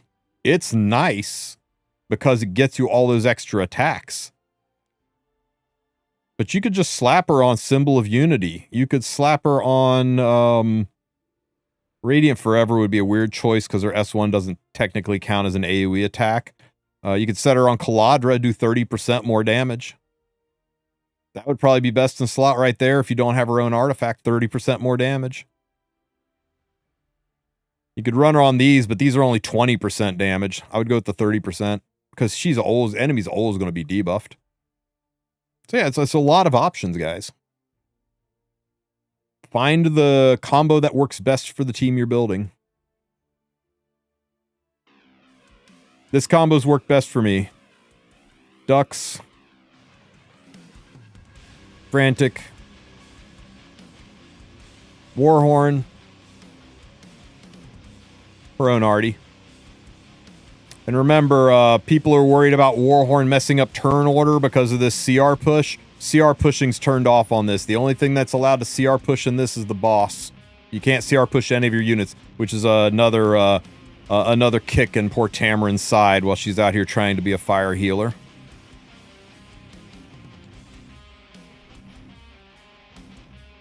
Does 30% damage affect the burns? It does not. Burns are fixed damage based off of your attack.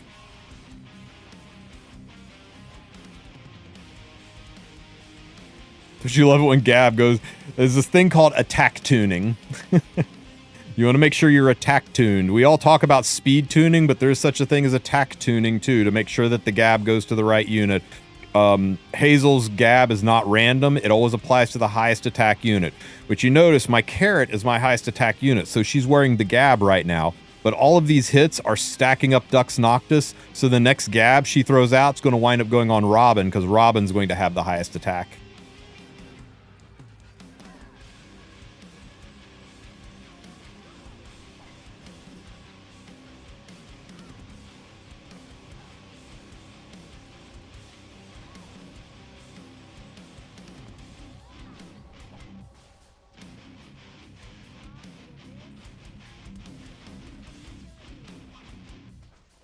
This is what I meant when I said awful gear. Yeah, I mean that, I don't know how you live with yourself with gear that bad, man. But I get what you're saying, right? I mean, this compared to what you were running, this is pretty bad, but not a lot of people have been playing under a year could put this together.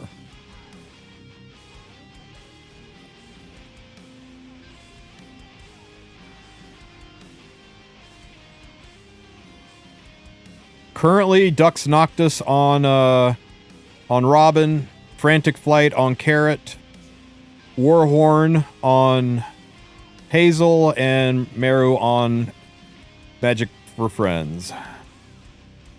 See how nobody had attack buffs? But the timing is right because of the speed tuning. It makes sure that you get really good overlap with the attack buffs, or really good coverage with the attack buffs.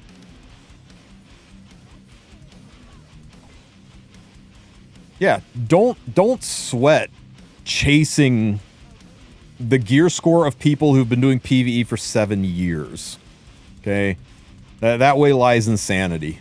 So what if I clear in 1 turn and you clear in 2? You will get there with crappy gear, with half. I'll probably RC21. I'm going to do this video and nobody's going to wear boots just to show that it can be done with low gear score. You will get there eventually. It's just the better your gear, the faster you will get to those 1-turn clears. But you will get there eventually, unless you have the worst of the worst gear. And if that's the case, and you can only do 2-turn clears at RC21, you're still significantly better than Hunts as far as gear drops per stamina spent go.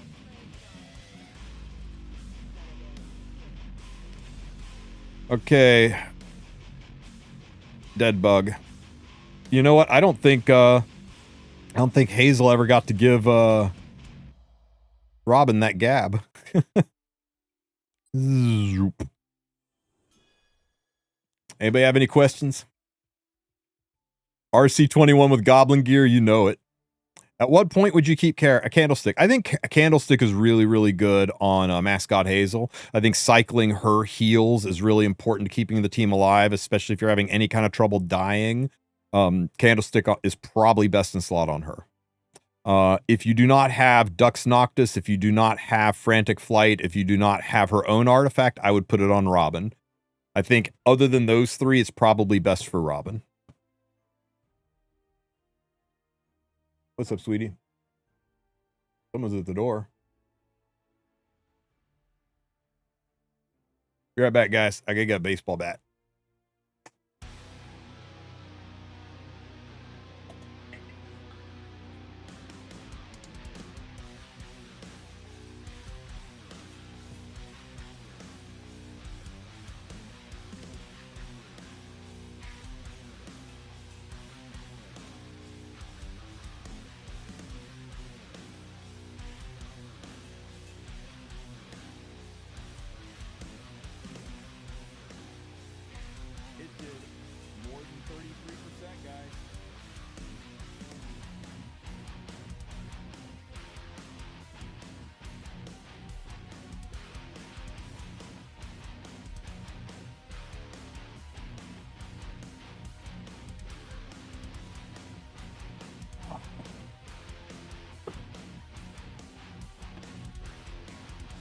Was just the groceries.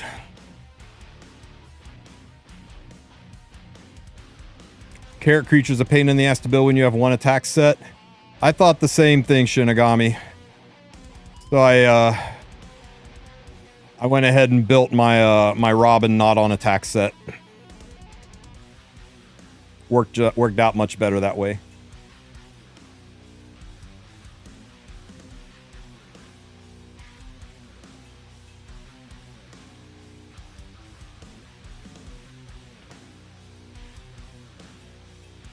Yeah, that tuning is huge.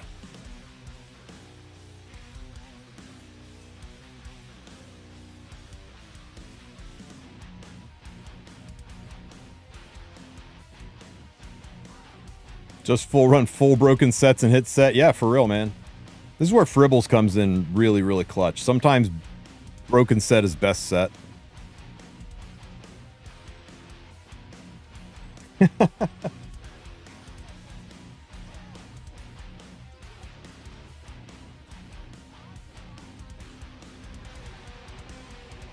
Yeah, the Horn Wand is really nice on Carrot. If you ever notice your Carrot dies in a fight, go back to Horn Wand.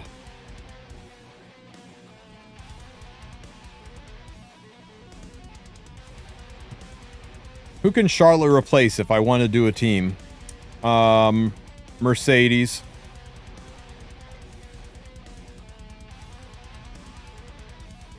But it won't. Meru's just Cookie's right. Meru's just better. But if you really, really want to use Charlotte, like you want a true all redhead team, so you want to run Aramentha in place of Robin, and you want to run Charlotte in place of Meru, and you want to run Tamarind in place of Hazel, and go with a full redhead team, it'll work. It's not going to clear as fast, but it will work. Where Charlotte's going to shine is at RC 15. That's where suddenly she is going to replace other units. But until RC 15, what RC do you need for one turn? I think if you have the best gear in the game, you could potentially clear as early as RC 6. But I think the earliest Cookie full cleared was RC 9. So I suspect that's right around where I was able to full clear too. We probably could have full cleared earlier than that, but it wouldn't have been consistent. It's really hard to say. Right now I'm RC 13. I was full clearing at RC 12 consistently. But yeah. It all just depends on your gear level. If you can build 7k Carrot and 7k Robin, then you could probably full clear at RC2. It's just most people don't have that kind of gear. It's not the kind of gear that RTA players chase, but I'm not even going to pretend that I've got the best gear in the game. I mean, look at me now. I'm only number 4 in Hall of Trials. And I had a really, really good run in Hall of Trials. Full clear, yeah, killing the boss in one run, Mars. Basically means 40 stamina runs instead of 60 stamina runs.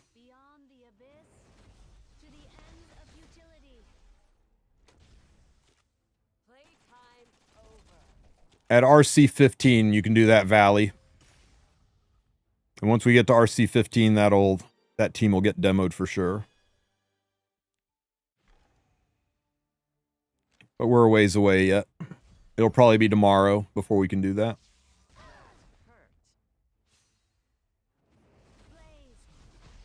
Yes and no, MT Gaming. They changed it to where you can't have duplicate elements. So you can... I put a video up recently about it.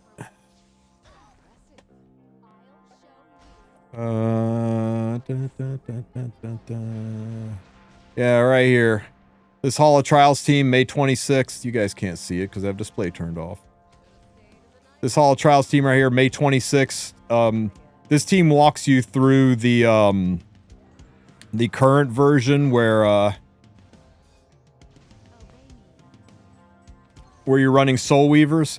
And if you can build to this stat line, it's incredibly consistent. There's like practically no RNG to it. It just works. And your score is literally just dependent on how good of a gear you have and whether or not you can hit these stat points.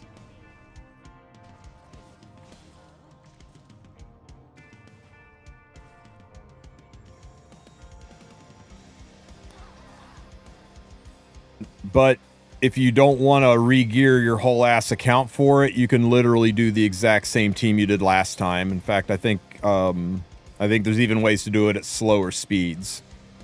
The biggest difference is this time you can't use multiple elements, and that means you can't use any of the green speed buffers, and there aren't any dark speed buffers or speed imprints except for Dark Shuri, who I don't have, and that's a big part of the reason I didn't make a video for it. So if you don't have Dark Shuri, your best bet is to just use Light Shuri and then one of the fire imprints like Surin or Hazel. Surin or Shuri. Fire Shuri to do it. And in that last spot, just use somebody who's a good attack imprint. Yeah, I'm rank 4, but I can't... The rank 1, 2, and 3 guy... I can't touch those scores, and that's just simply gearing. Their gear is better than mine. So if I can full clear this at RC9, they could probably full clear it at RC6 or 7. Oh.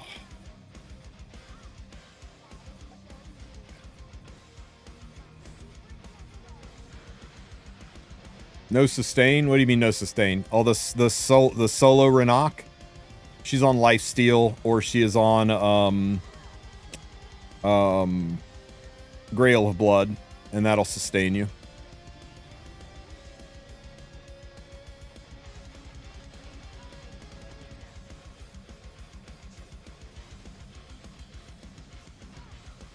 Does the RC damage bonus affect the burn bleed damage pocket? It shouldn't, but it might. I haven't paid attention.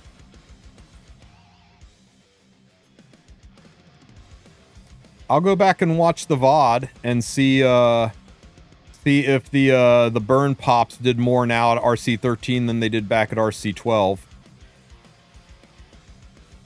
It should really only have a major impact on Mercedes, but... Oh, it says it does? Oh, well, if it says right there, let's see.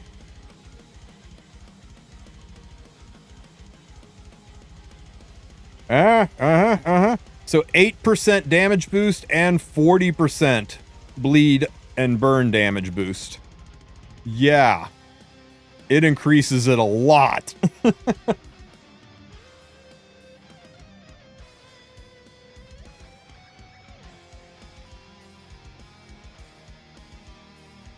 So the team's Dark Shuri, Light Shuri, Fire Shuri, and if you don't have Dark Shuri, just use somebody who's got an attack imprint. If I don't have Robin or Aramintha, whatever other options can I use? Maybe it's going to be really heckin' hard for you.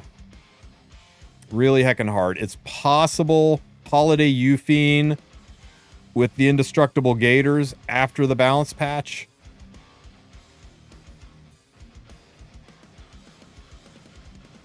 I was told triple Acades was possible for Holotrials and instantly went for it. Love the cut of your jib, Illusial. You could try Cirilla. You could try Fire Dingo.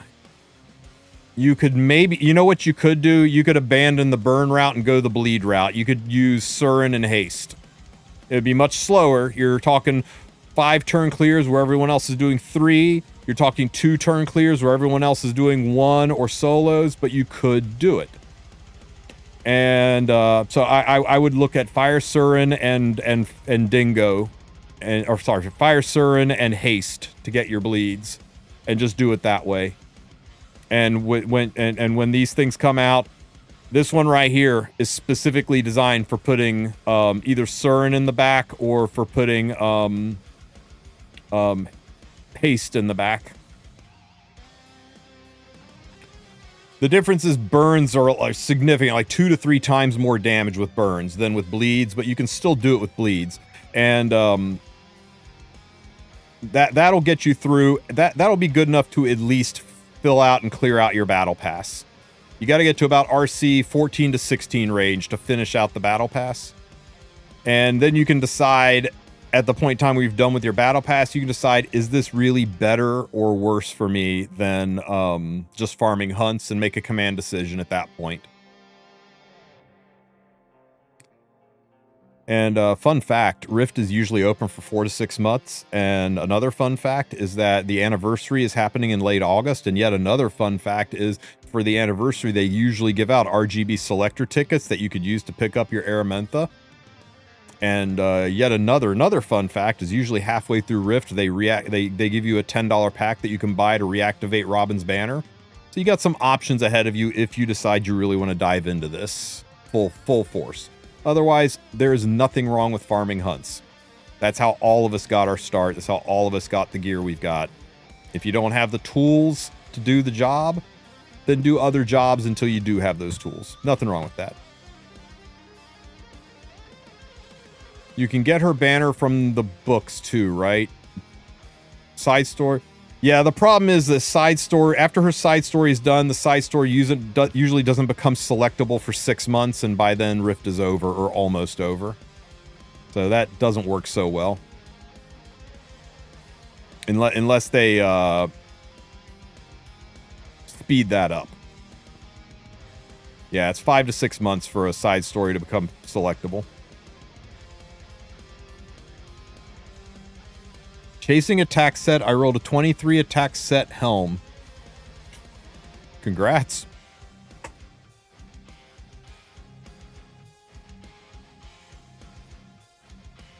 Have I heard about this new Rift strategy based around Robin? What's up, Sue? How you doing? Robin D's nuts. He got me, guys. He got me.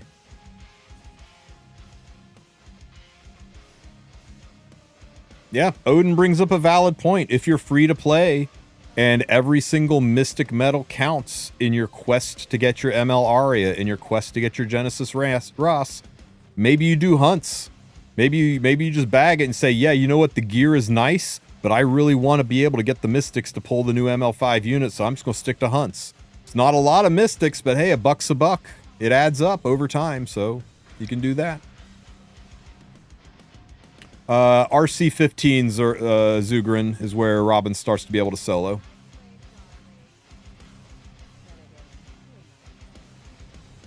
Would Grass Arunca gear work on Robin? I have not seen your Grass Arunca gear, but it should. It's attack-based. Managed to pull off my Banshee one-shot. Grats, Pepe. Which one?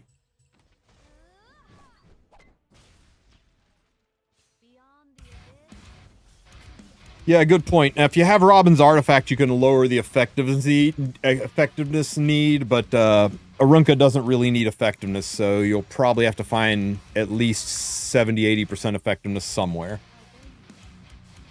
How many clears does it take to get to RC15? It depends how soon you're doing it in 2 turns instead of 3 turns.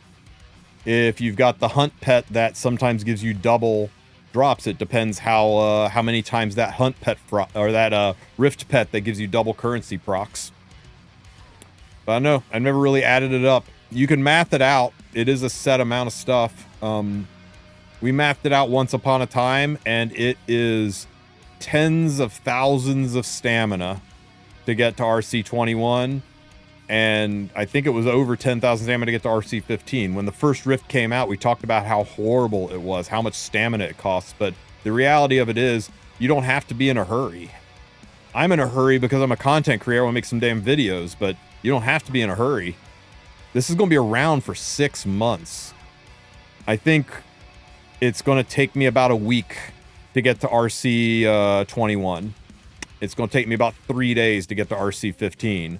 And I am spending every leaf and a ton of sky stones to do it. What effectiveness do you need on Carrot? If you're running Hazel and Carrot, you need 90. If you're not running Hazel, then you need 100. If you're running Super Duper Water Gun Shooter, remember you get effectiveness from that too. Count that in. Your goal is to be at 105 with all of the adders. So 105 and 105 and Carrot gives you 5 organically because you're an all fire team, so that takes you down to 100. Hazel gives you 10 organically because you're an all fire team, that takes you down to 90. So just add up all your adders. 10 from Hazel, 5 from Carrot, however much more from your artifacts. Make sure the total is 105 or higher. She might, Sarib. I won't know until I get there and start testing her out. I want to test her out on her own and with Charlotte. And I am lots of runs away. I've spent 1,000 Sky Stones doing this so far, and we'll spend several thousand more. I'm waiting for Sunday's Grace of Growth to be available to put Robin on there. Good call. Good call. Very, very worth it. Probably the best use of your Grace of Growth right now is Robin. I think putting Mola, even a single catalyst into this unit right now is a catastrophic waste.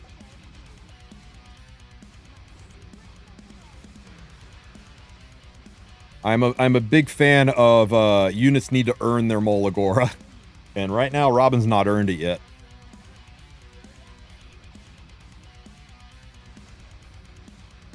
Maybe she will, though. Oh, baby. Oh, baby.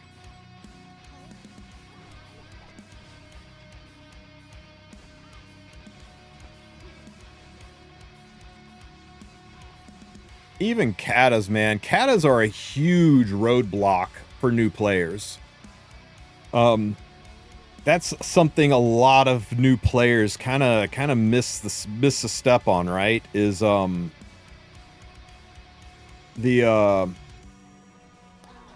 what's everybody says the most important thing as a new player, go have fun in the story, farm some gear, follow the tutorial stuff, and then what? Get your Wyvern 13 or your Wyvern Hell Mode team done, right? It's the first thing people always say, get your Wyvern team done. And people forget, even though the units to do these Wyvern teams are free, you need to level those units, and catalysts are a huge roadblock for new players. I think the first thing people need to do is get their adventure farming team together and start farming the shit out of AP. Get AP, because it's not just farming AP, you're farming AP, you're farming stigma, you're leveling the units, you're getting the catalysts, and then you've got the penguins to level the units, the stigma to create the unit, and then you can start creating your Wyvern teams. Like, they miss a whole ass step. They go from A to D and skip B and C. You gotta get those catalysts. And yeah, more than gold, more than molas, more than anything, I have people saying, I need help farming catalysts. And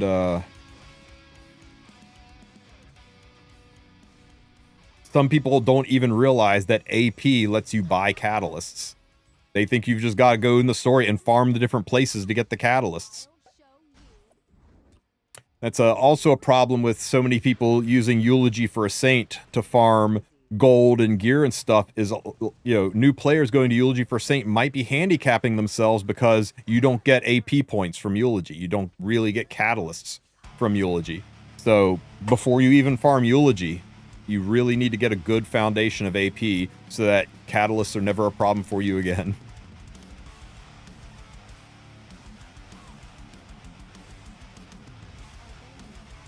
Specialty change is kind of hard for some units since the episode change. If by that you mean specialty change is impossible for some units, then yeah, you're right. Believe you me, I have not been quiet about that. I've DM'd 2 different employees and spammed the box of the general Discord about that, saying this has got to be fixed, because this is the kind of game-breaking bug that makes people leave. Oh, Mercedes is best in slot for Rift? Well, let me go finish her off. Hey, it says I can't do this. Why can't I do... Oh, it's bugged. Well, fuck this game. You know? It's very, very important they get on top of that. Which ones are impossible? I think Captain Rickarus is currently impossible. It's not really... People aren't really making noise about it because it's... Nobody really cares about Captain Rickarus. Savior Odin's light change is not impossible, but the drop rate is nerfed so much that it takes an insane amount of stamina to get Odin done. Mercedes, it's impossible to get her artifact. What was the other one?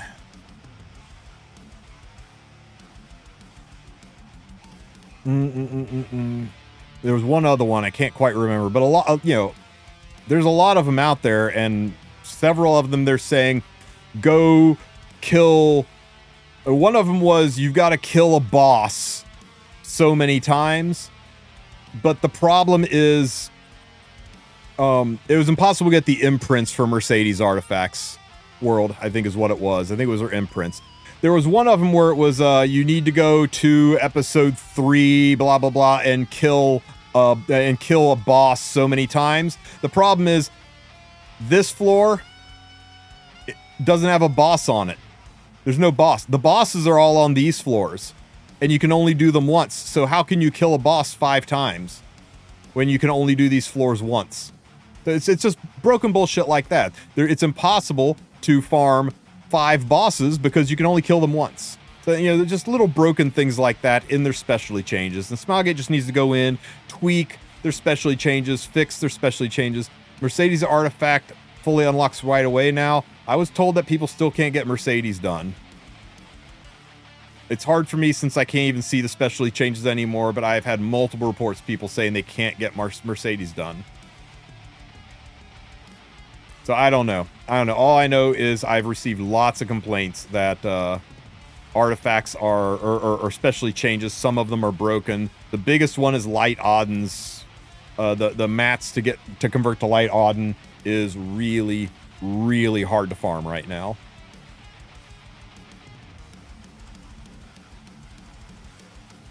So yeah. Smilegate needs to fix their shit. They fixed Falconer Clury, good. Can't you slot Meru with Araminta? Yeah, if you want to do 2 turn clears instead of 1 turn clears, you can totally do that.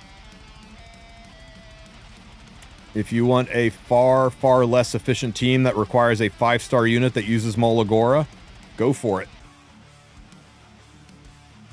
But if you want a better team, then you want to have Meru. And if she's sitting there on your account, aren't you kind of annoyed that you can't use her?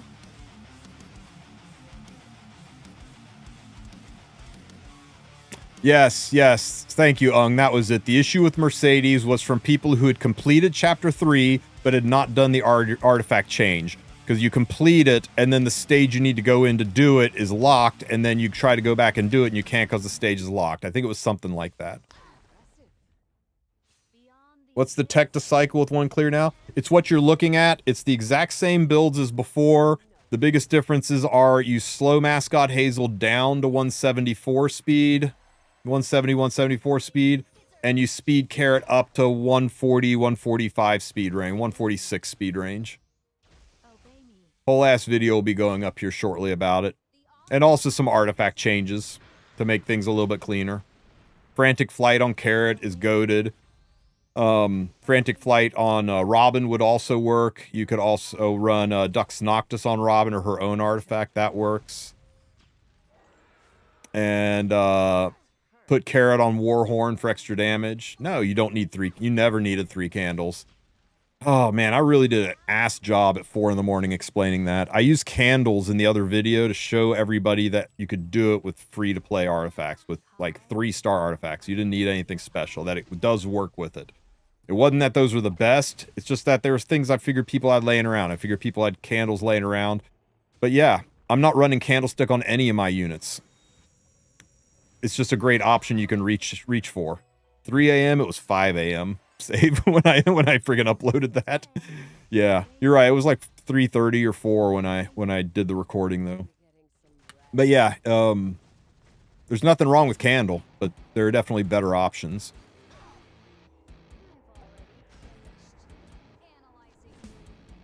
How much RC do we need for 1 turn? Depends on your gear, Vinny. Depends on your gear.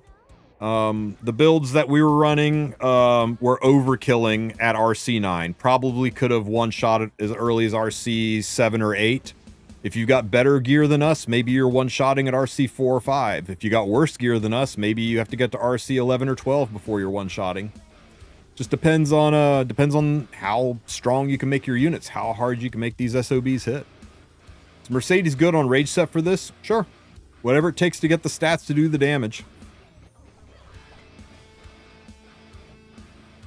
I think for the average player, for the average meat and potatoes late game player, not end game, not early game, but the average player, I think they're one-shotting probably around RC 15.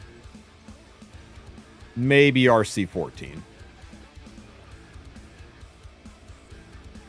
Instructions unclear. Leveled candlestick to plus 30. Hey, I'm getting ready to work on a 4th one. 4th plus 30 candlestick. It's a good artifact to have laying around. They always find use.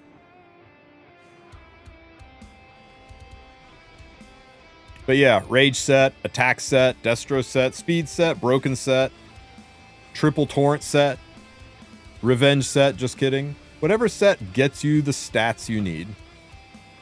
174 is what mine is at, Jarring. You want a separator from Mercedes enough that you stagger them so you get better coverage on the attack buffs. That's really the big takeaway from it.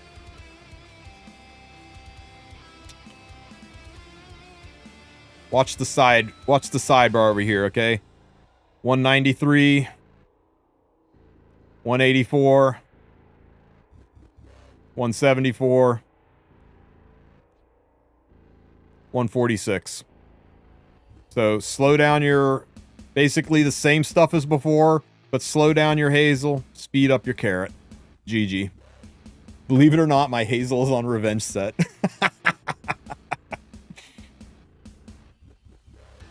Yeah, I mean, plus or minus, guys. It's not rocket surgery. Just get in the same ballpark and run it. And if you notice units cut in the wrong order, tweak it a little bit. 191 Marrow did not work. 193 is working for me.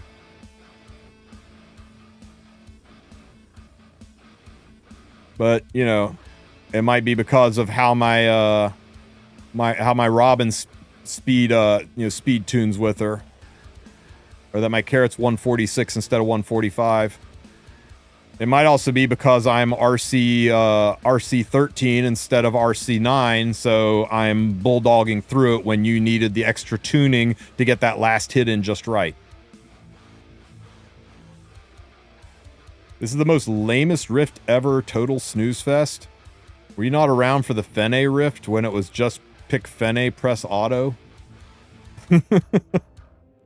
This one at least is like some strategy and technical building and team synergy.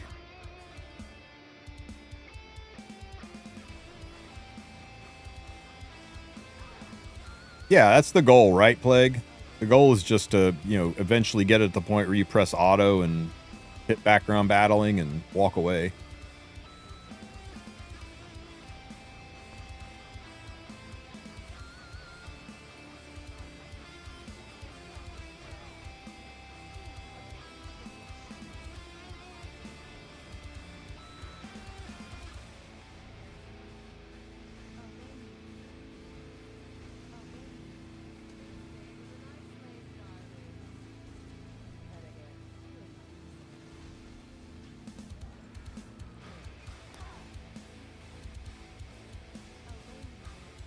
There, I like that stream title better. What do you guys think?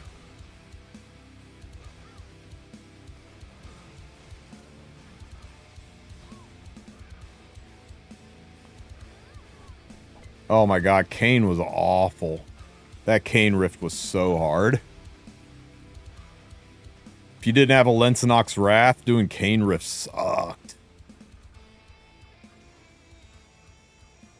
Yeah, the Kane rift having 15% in it, that's when we like lost our shit about it. It's like, you guys promised on camera that you would start to come out with new PvE that didn't have 15% in it.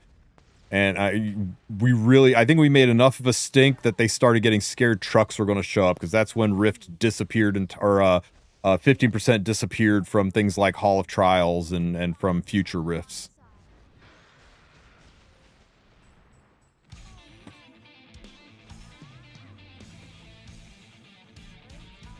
Yeah, 15% on defense break. Having to run haste and trusting haste's 85% defense break. Remember that shit? Rift was all about how many defense breakers can we get stacked in there so that we don't waste 20, because that was the first time that 15% actually cost us money.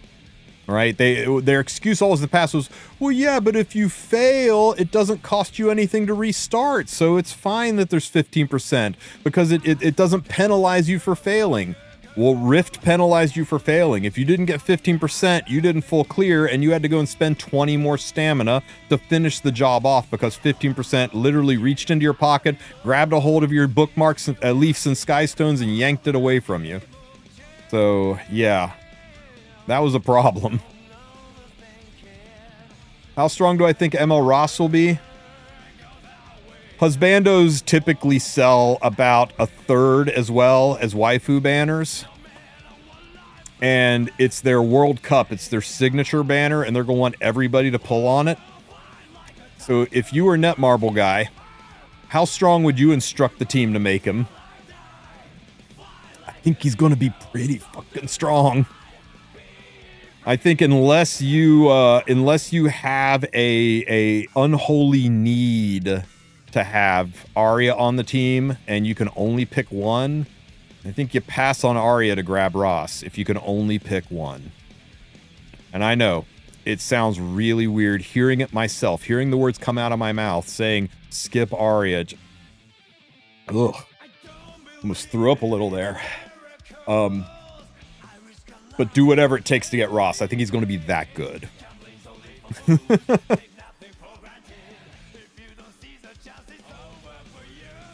I don't know. I'm getting Arya. Yeah. Arunka stole everything from me. I'm a little bit worried about getting both. I'm not sure I'll be able to.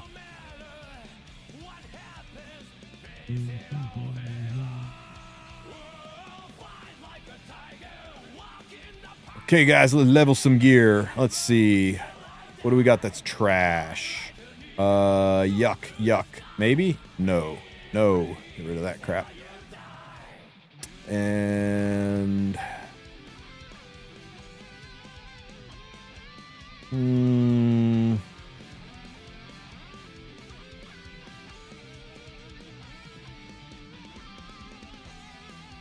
It's trying too hard to be something it's not.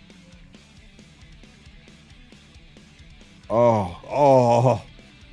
Please, Smilegate, please. I need effectiveness, name, speed pieces so bad. Please. Please, Smilegate, please. I didn't need friggin' speed effectiveness rings anyway. I didn't even care. I don't care. It's fine. I didn't need that shit. Jerks. It's got some potential.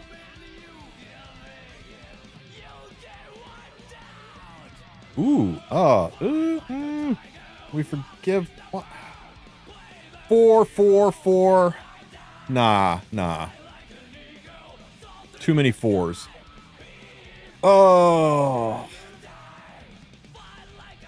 Would Arya still be in the banner by the time we get to know Ross's kit? 0 chance, Fat. We don't find out the new ML5's kit until we are halfway through the rerun week, so Arya will be a distant memory by the time we know what Ross does.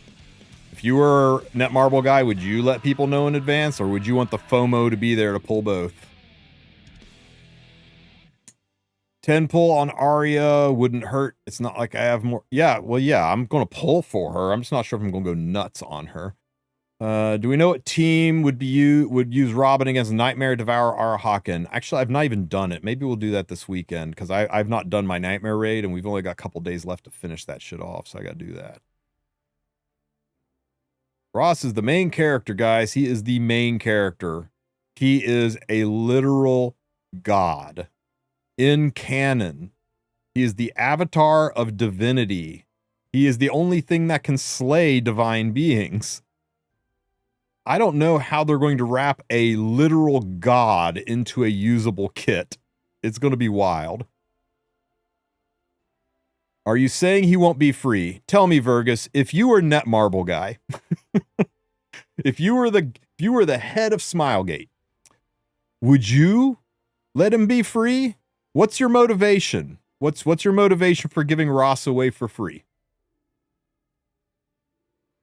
Now, mind you, while you're thinking about this, you're also looking at the different Gulfstream jet planes you can buy, because your silver-plated Gulfstream is nice, but you're a little embarrassed out at the country club because all your friends have the gold-plated Gulfstream. So is Ross free again? I need to know. Are you making Ross free? The Goldstream, the gold-plated jet streams have a built-in mini bar. The Silverstream ones, they don't. The silver-plated ones don't have a mini bar. How are you going to be able to look your friends in the eye at the country club when you don't have a gold-plated Gulfstream jet? I don't think Ross is going to be free, guys. I'm just saying. Don't think he's going to be free. If he is free, I will be blown away. But you know what? I guess crazier shit has happened, but I would expect a lot of things before I'd expect that. Right, you never know. You never know. Smilegate surprises us all the time. Anything can happen, but I wouldn't take it to the bank. Tristen, I have a question. I have 200 Galaxy bookmarks and my ML5 reward from Path of Air. Should I open them when Arya's out or wait for ML Ras and open them? I doubt I'll pull either. It's up to you. It's up to you. Mystic units do appear in the pool immediately, unlike RGB units. Mystic MLs do appear in the pool the moment they're released, so it's possible you could get them from there. Dang, just remember doing my Nightmare race? Yeah, I just remembered that too. We were talking about Genesis Ras, Josh. Ross is free right at the start of the game. Yeah, that Ross is free.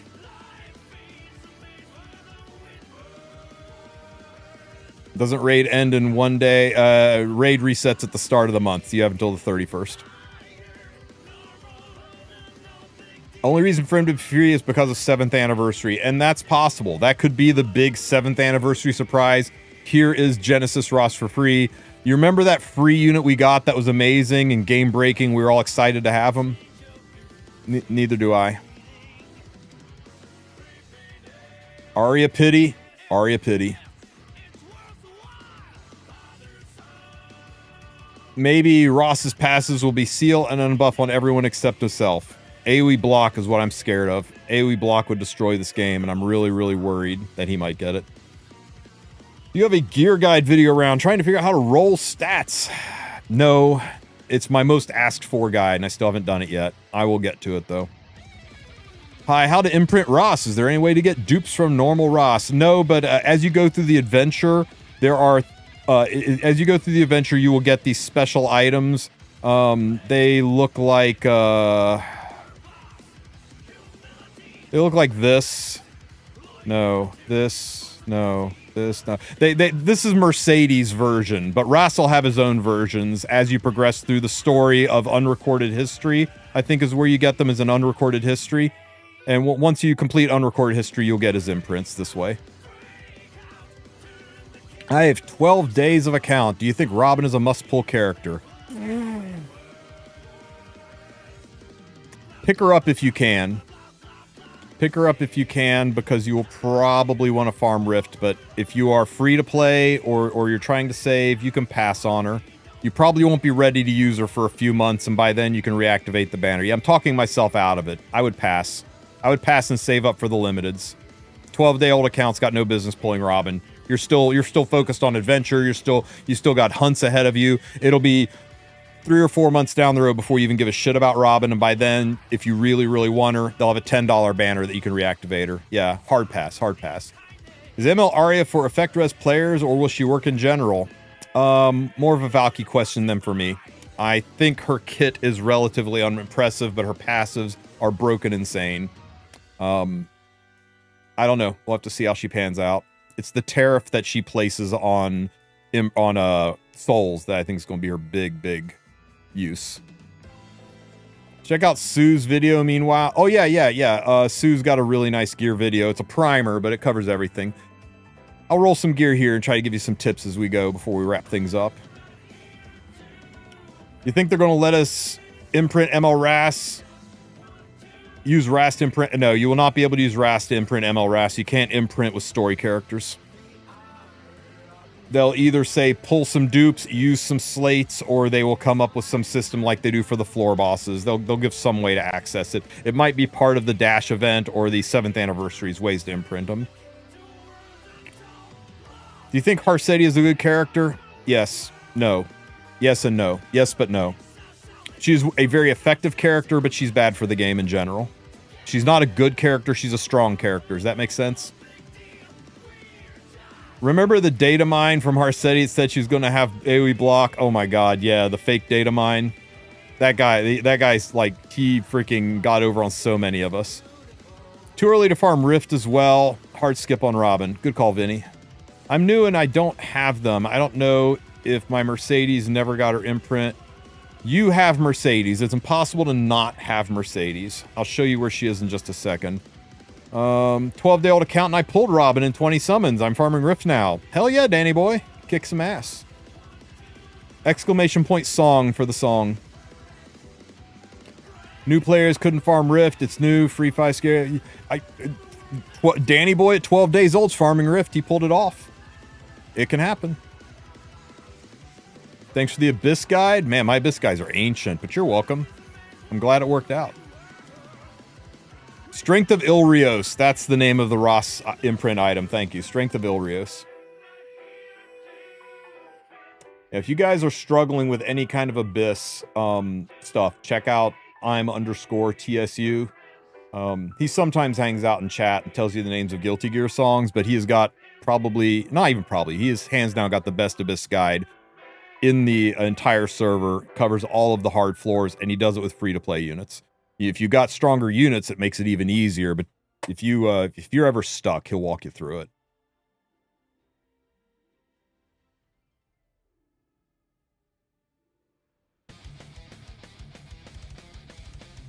Okay, so, real quick primer on rolling gear.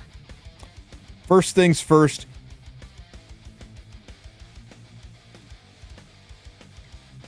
First things first, you pull up your gear section. You farmed a whole bunch of gear. You want to click on this arrange button, and it'll say auto select here in the corner. You want to ignore that auto select. You want to click this gear cog, and you want to change from auto select to simple selection. This is critical. Once you got the simple selection, you want to choose a gear score range. If you are a brand new player, like I'm saying like 6 months and younger, set it for 24. Once you're past the 6-month mark, or more importantly, once you're to the point where you've got like 500 pieces of gear that are all plus 15, then you can eke it up to plus 26. Once you're maybe a year in, or you have over 1,000 pieces of gear that are plus 15 maxed out, then eke it up to plus 28. You'll never go beyond this. People that do this are insane. Leave it at plus 28, and then check this box that says exclude equipment with speed substats. Once you set it, you never have to set it again. You just put simple selection. It's automatically going to highlight everything that is either under 28 gear score or doesn't have a speed substat. And then you can sell it, and bam, you can get rid of all of the trash. This way, it only is going to keep pieces of gear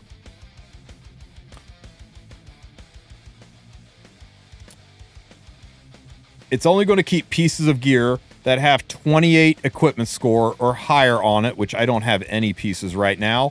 Or it's going to keep these trashy low gear score pieces, but it's got speed substat on it. That way you can filter through all the trash and just work on the treasure. Because if it is a speed substat, it's got a chance to be a 4 or 5 speed roll, a quad speed or a penta speed roll, and be really, really high speed. And who cares what the other substats are if the main stat is 20 some odd speed, right? You got a,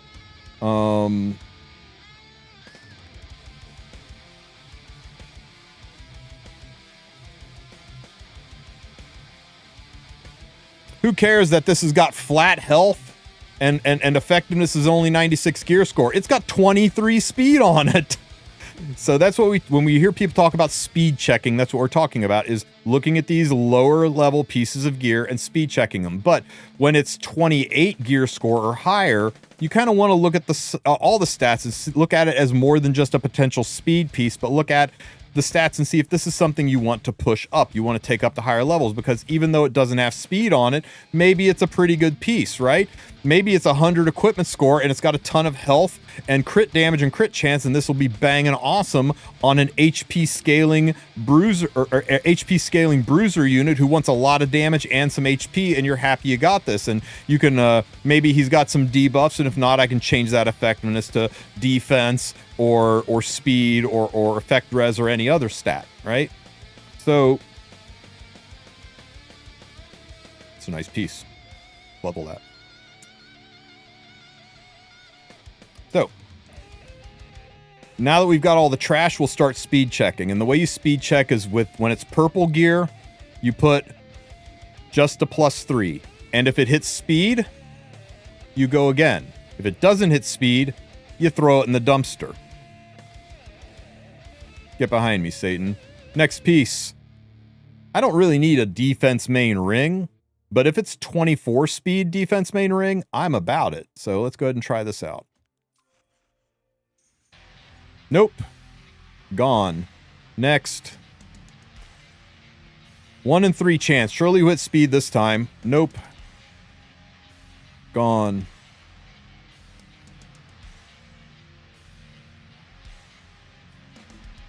Speed. Now, one thing you're going to learn about watching me roll gear is I only roll 2s when it starts at 2.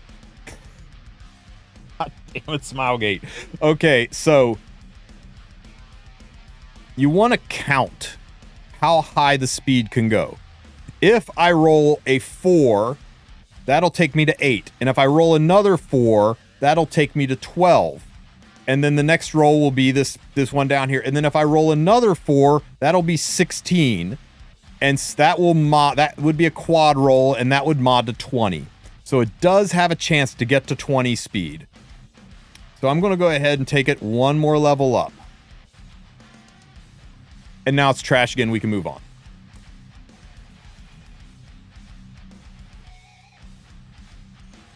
Nope. Which RC did I start one-shotting? If I had known what I know now, probably RC7 would have been my first. Sometimes does, sometimes doesn't. But by RC9, it would have been consistent. That's where Cookie started one-shotting consistently, and his and my gear are almost identical in this. So, yeah, right around there. I was RC12, though, when I started doing the team, and it was consistent then. Oops. This one already rolled trash. Next. Okay, we got a 4. Can we get a 4 onto a 4, Smilegate, please? Okay, we definitely go again. Can we get another 4 onto that 4, Smilegate, please? Damn it, Smilegate. Okay, moving on.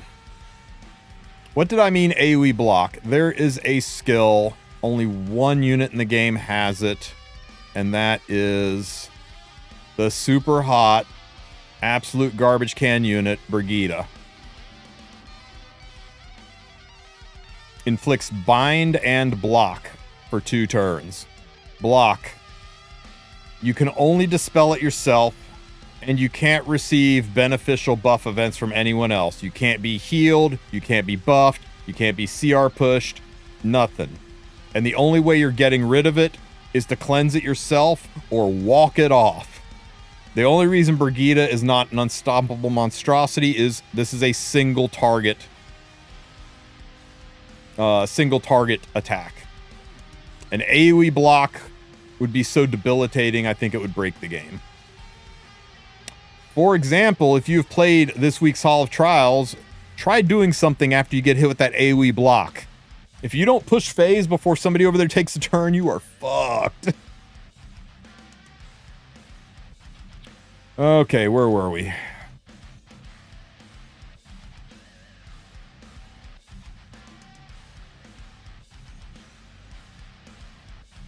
Bad.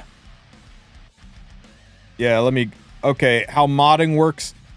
You will get these modification stones from farming expeditions, from shop drops, from epic passes, battle passes, the passes that are the battle pass in expeditions, things like that. And like say I got this piece of gear right here, and I want to you click on the button that says modify.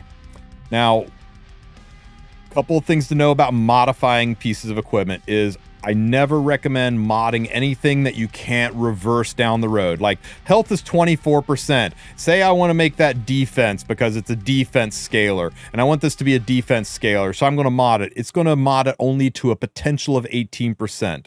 That means down the road, if I want to go back and put it into health, I can only go to 18%. I will never get that 6%. That's 6 gear score. That's lost forever, and I will never get it back. So I recommend never modding something that changes the gear score more than 1 or 2 points into the negative. I wouldn't mind going from 24 to 23 or 24 to 22, but 24 to 18 is a huge, huge gear score loss. And all it will take is me go, well, this was great on my defense scaler, but now I want it on an HP scaler, and I've got no way to go back. So say I want to mod this effectiveness to defense. I can select that, and it's going to mod anywhere from 5 to 9 effectiveness. And I'm okay with this because if I decide I want to go back to effectiveness later, I can mod it back to effectiveness and potentially get the 9. It might take a few attempts. I might be at 5 for a while, but I'll eventually get to 9 after 10,000 attempts. You can only mod one stat. Once I mod this, I can never mod any of these other stats again. I can only mod this socket. Now I can make it affect res now, and then go back and mod it into speed, and then go back and mod it into defense, and then go back and mod it back to effectiveness. I can do that as often as I want, but I can only do one stat per piece of gear.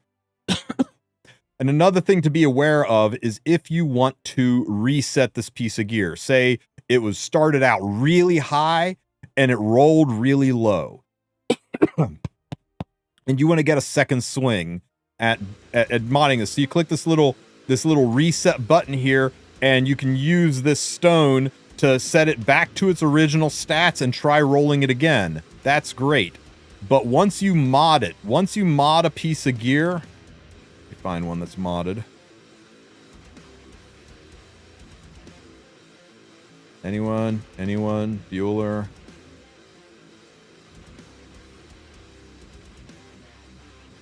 There we go. You see it's got the little refresh symbol on it, lets you know that it was modded. Once it's modded, you notice that button's gone? It's here for unlock. It's here for other pieces of gear. But for pieces of gear that have been modded, the button's not there. And that's because you cannot reset it once it's been modded. So be aware, if you're like, well, this rolled crappy, I'll just change the stat so I can use it for now, and then I'll go back and reset it later. No, once you mod it, you can never reset it again. And remember, if you don't see the button and there is no modding, it's because it's locked. You have to unlock it to be able to reset it. So be a little bit careful once you mod. You are removing the ability to reset with mana reset stones. I'm not a fan of mana reset stones anyway, but that's how it works. So like this piece here, if I can reset it. Wow, was this awful. Why did I keep this again? Oh, I know I kept this. I kept this because it freaking quad rolled into crit damage. And I was like, one more roll into crit damage. Come on, one more roll into crit damage. And then it rolled freaking 6 into health. If I want to modify this one, I say, you know what? This health is only 10. I could potentially make it better because it was so low rolled. Rolling a 6 into a 4 so low rolled, I could potentially go higher. But the crit damage, I'm going to lose so much gear score modding this. I don't have any crit damage charm, so I can't mod that. Crit chance, I could potentially... Nope, I can't get any more. I can't go any higher. Now, when you mod something, it'll never go lower. If I click this button, it would just show me 4. You're not going to be like, might get a 2 or a 3. You're going to get a 4 on your first mod. If I mod this, I'm either going to get a 10 or 11. I'm not going to risk changing this to a 7, 8, or 9. Likewise with pieces that are already modded, like this one. Oops. If I want to try to improve this, I don't have attack, but attack's the same rate as HP. If I want to improve this, it's going to roll 10 or higher. It can roll 10. You're not guaranteed to get an upgrade, but it's never... This is a bad example. I want one that could potentially downgrade. Let me find one here.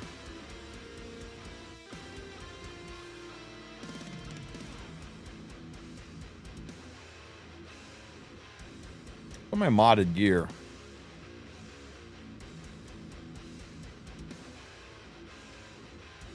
Ah.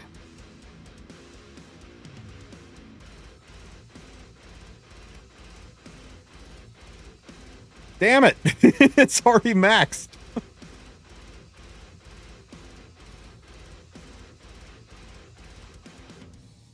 don't have a flat HP mod gem.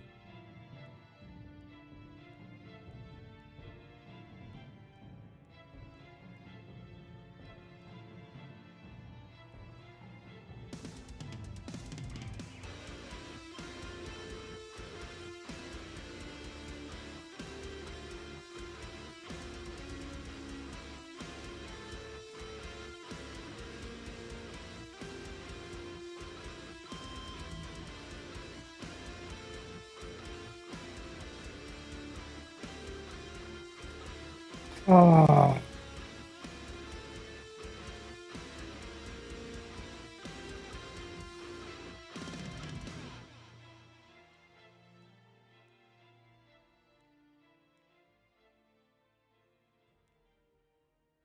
You know what? I'm just going to force one. Hang on a second here.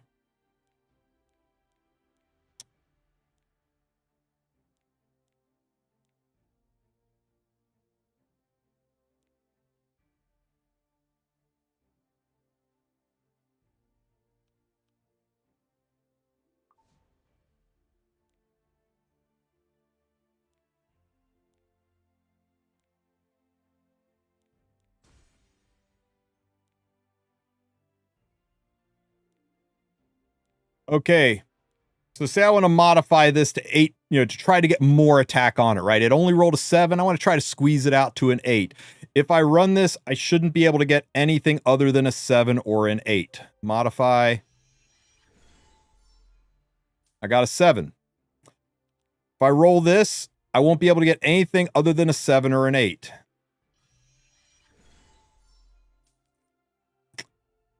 And that's the way the cookie crumbles.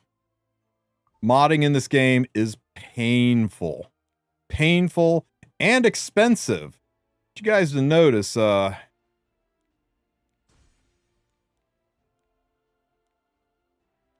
100,000 gold. I've successfully spent 300,000 gold and changed nothing about this piece of equipment other than making it so that I can never reset it into anything else. So I'm going to be careful with your mod gems. Even if I did, if I do another one, all right, let's do another one. We're hooked now, right?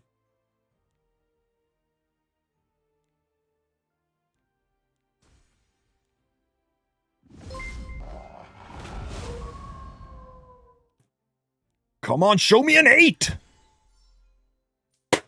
500,000 gold, and we've done nothing.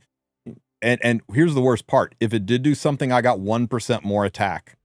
1% more attack. And that is 1% more of the unit's base attack. This is on Glenn, or Ian. This is on Ian, right? What is Ian's base attack?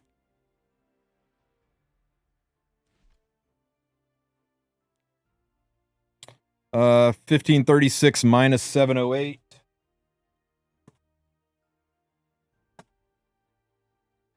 He's got 828 attack.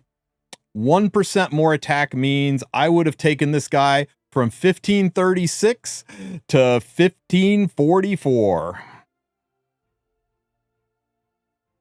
That's right. 8 more attack. Maybe 9. Depends on how Smilegate rounds.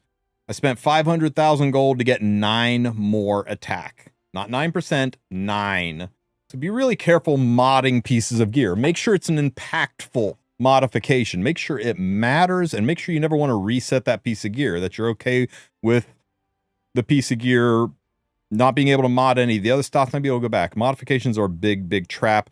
Modding gear, resetting gear, that's something you really shouldn't do until you are a little bit further into the game, have a little bit more understanding about units and gearing and how it works. I would just let those mod gems, stack up, and ask for a little bit of help before you start getting into that, because it's a great way to blow through all your money, brick pieces of gear.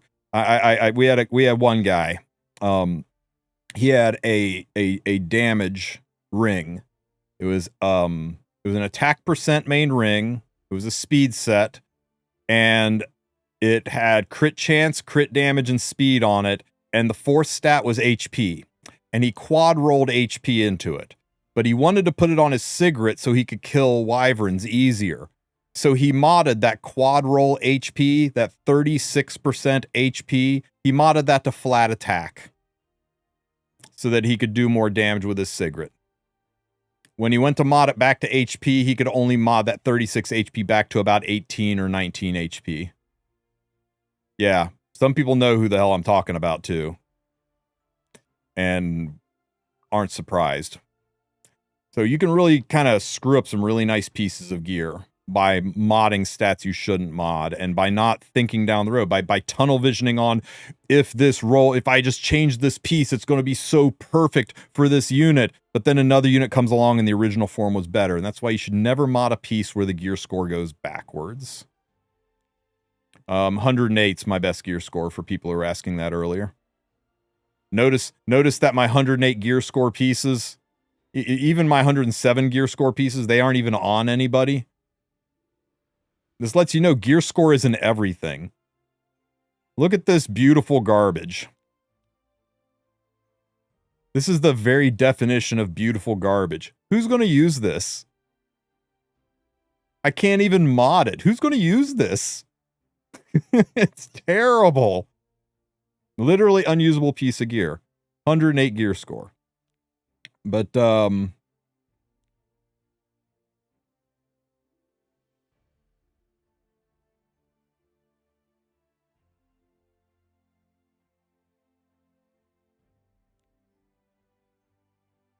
where's a good unit that's on a low gear score piece of gear?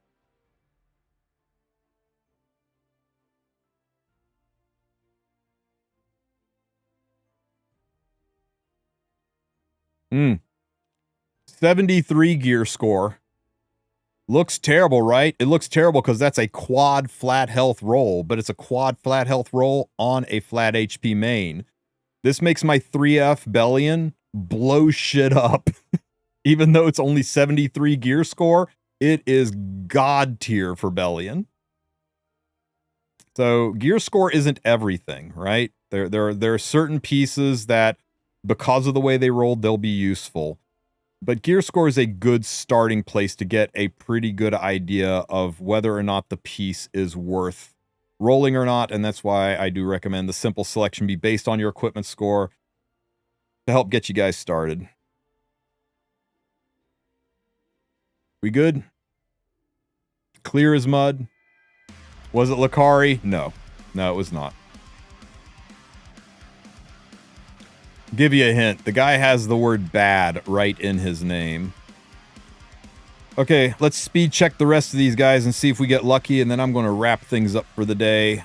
Work on getting this this new Rift guide up, and hopefully an RC15 Rift solo guide this weekend, and I will work on a gear guide, I promise. Everybody keeps asking for one. It's just hard, right? Somebody saying, teach me how to roll gear. It's kind of like somebody coming up to you and saying, teach me to play instruments. Potential. Teach me to play instruments, right? Not any specific instrument, just teach me to play instruments in general. It's like, okay, piano, guitar, and flute are all played really fucking differently. So it's tough to put it into a guide format that doesn't come off like a college lecture. So I got to figure out how to break it down, maybe break it down into a series where here's a guide on speed checking, here's a guide on gear score, here's a guide on modding, and try to put it together in like a 4 or 5 part series. Because nobody's going to want to, oops, that was actually rolled. Nobody's going to want to sit through a 4-hour long lecture on gear rolling. Most people have like 10, 15 minute attention spans for that kind of shit. So it's not the easiest thing to put together. Deity has got an amazing gear guide. It's 4 hours long, and it tells you everything you could ever want to know. And if you've got the testicular fortitude to sit through a 4-hour discussion about gear in Epic 7, I applaud you. You'll know everything you need to know. Sue has got a 10-minute primer on it, which covers a lot of the basics, but it doesn't go into some of the finer details. But it's a good place to start. You should definitely check out his guide. So I'm trying to find something that's in the middle, something that's watchable but also entertaining. So I'll figure something out, guys. People have been asking me for well over a year, and I've just not been doing it because I can't figure out how to present it, and I don't want to put shit out there that's not watchable. Stop rolling 2s. I guess it wasn't a 2.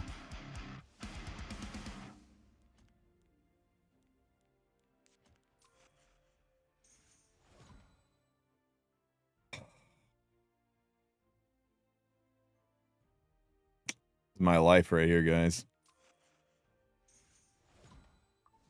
2 speeds. Hey, Smilegate, you know what's cooler than 2 speed? How about 4 speed? We take 3. Oh shit! I accidentally double tapped it. Oh! It's okay. Damn, damn, damn. We're so close to touching greatness. One more roll into speed and we could have taken it further.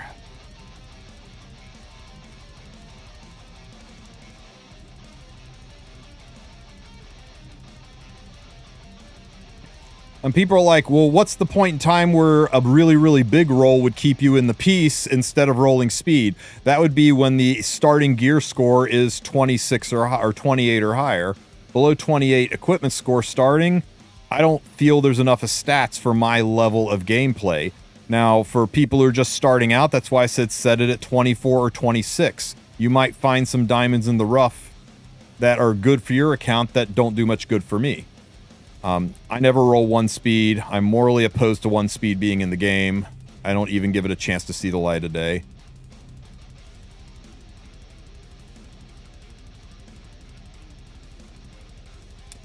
I guess one last thing is people ask me, when do I sell gear versus when do I extract gear? If you're under 20 million gold, you can extract.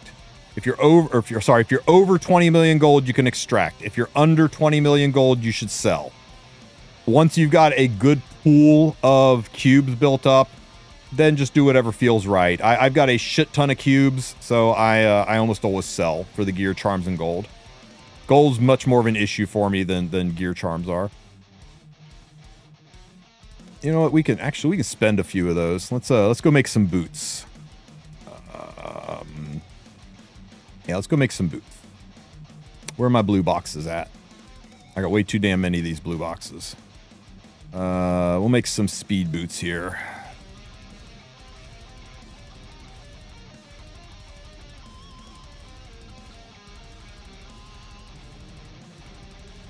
Crafty boots. We want boots. We want them to be speed.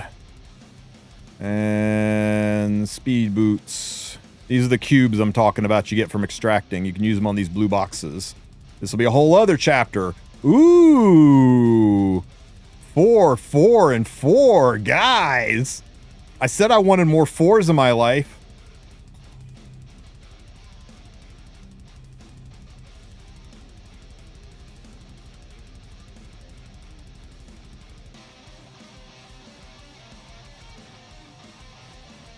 Any tips to go against Bossa Runka, except the Void? Christy and Arya, +1. Do some nasty things to Arya. Christy, Arya,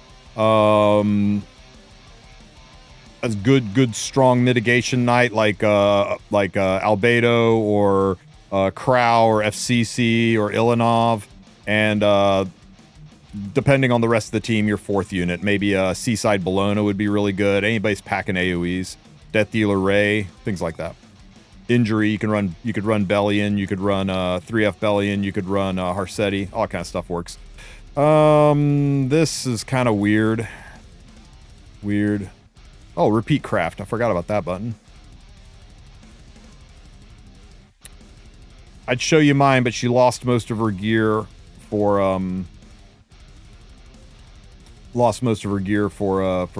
Rift.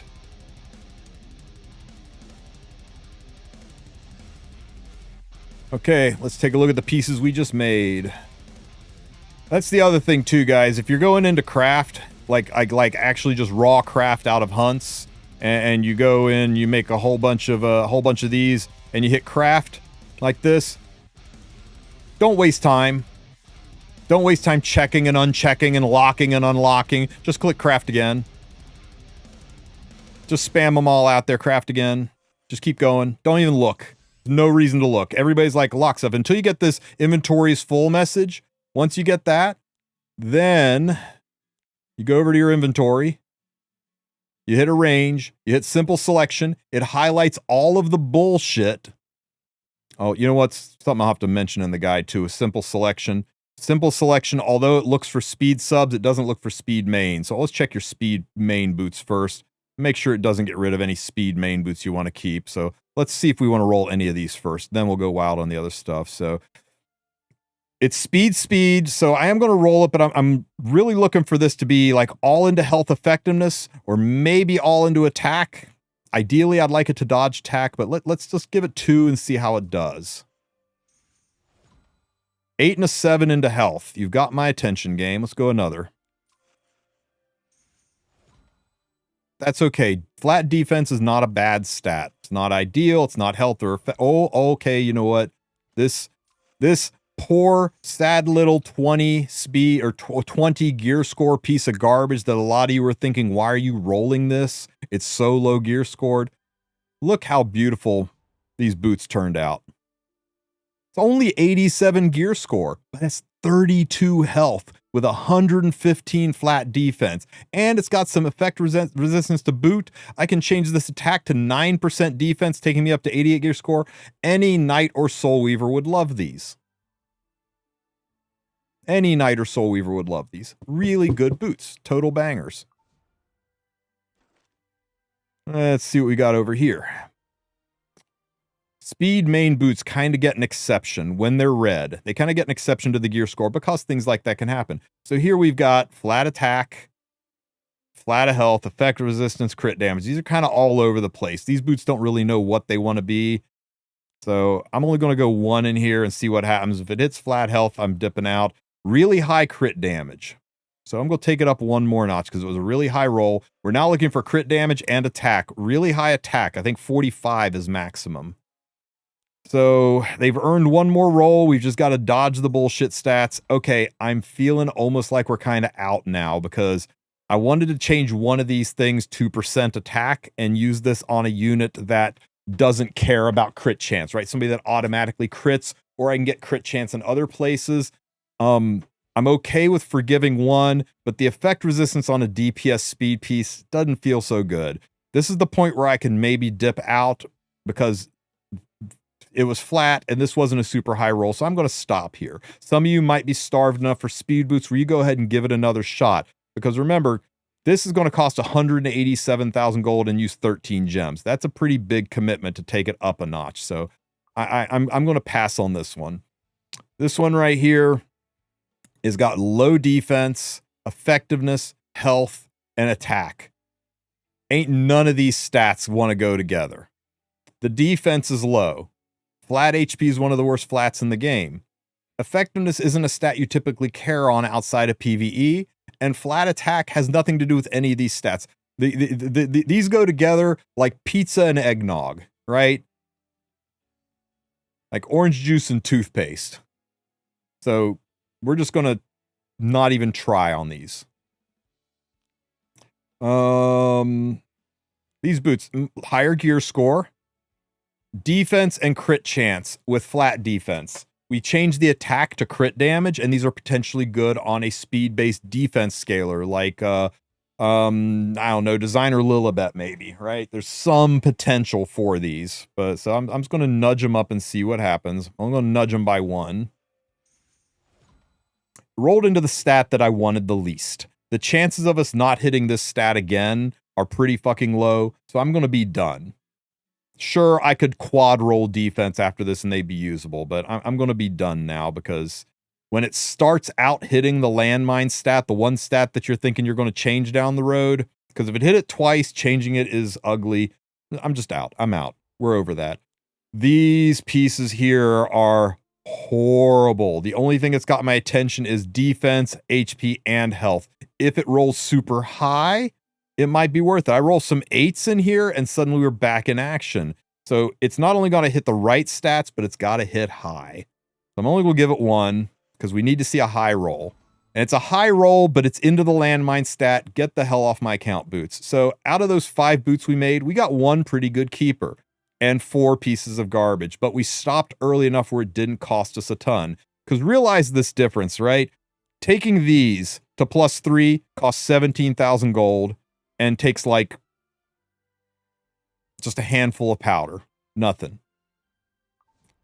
Once they're at +3, taking them to +6, instead of 17,000 gold, now it's going to cost 43,000 gold. Almost 3 times as much. Going from +3 to, or going from +9 to +12, instead of costing 43,000 gold, now it's going to cost you 187,000 gold. And I even want to tell you what it's like going from plus 12 to plus 15. Make sure you know when to fold. You know when to walk away. Why do I not want effectiveness? Because I've got 2,800 pieces of gear and I have no problem building PvE teams and my effectiveness is fine. If you're relatively new, you'll definitely want some effectiveness on your gear. But me, I'm good. Here's my fribbles. Here's all my gear, all 2,742 pieces of gear. If I sort by effectiveness, I've got 40, 41, 40, 36 effectiveness, bunch of 35s. I've got to go down about like 15, 20 pieces of gear before I even get out of the 30s. I'm good. I don't need more effectiveness on my count, but it's a critical stat. It's one you're going to need. So it's one you would want to chase where you need it. But for me, effectiveness, I'll be happy about seeing effectiveness on a piece that is good in its other stats too. This piece, the other stats aren't so good. The other stats are a bunch of 4s and flats. If this was an 8 and this was a 7, yeah, I'd roll it again for sure. That might be a good effectiveness piece for me, but it's not likely to roll. I'm already missing almost an entire roll just in the base stats, right? I mean, this could have been an 8. This could have been an 8. So this is missing 4 potentially. This is missing 4 potentially. This could have been, percent effectiveness or effect resistance. I mean, it's missing almost more than a whole roll of stats. So I'm kind of over this piece. But if I only had maybe 100 pieces of gear, I'd roll the shit out of it. That's another hard part about a gear rolling guide is a gear rolling guide based on the level of your account. Are you brand spanking new? Or are you a year-long veteran? Do you spend? Do you whale? How good did your free pieces roll? Okay, so now that we've gone through our boots, we can look at everything else, right? We can look at all this jazz. So click arrange, click simple selection, and bam. Everything is selected that's trash. Everything that's under 28 equipment score is highlighted to sell. The only things that it keeps are things that are 28 gear score and higher, or things that have speed subs on it. So this is going to let me speed check. So bam, I go from 705 pieces of gear, poof, sold all of the bullshit. So instead of crafting and manually sorting the bullshit, let simple selection sort the bullshit for you. I'm going to click arrange again. Even though these have speed subs, I ain't got time for blue gear, so I'm selling the blue gear. I only work purple and above. And now let's look at the pieces. So let's get the speed checks out of the way because that's the easiest. Where's my music? All right, that's what I'm talking about, Smilegate. Oh.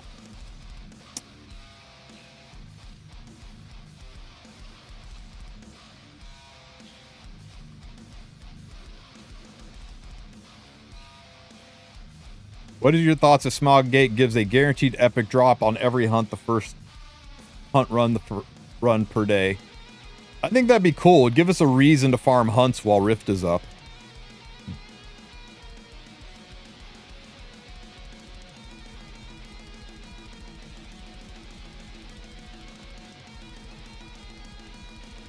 Okay, can we do it again? Nope. My first 25 speed piece of gear right here, guys. Check it out. Oh, my first 24 speed piece of gear right here, guys. Check it out. Oh. One of these days, guys. One of these days, I will get a 25 speeder. It will happen.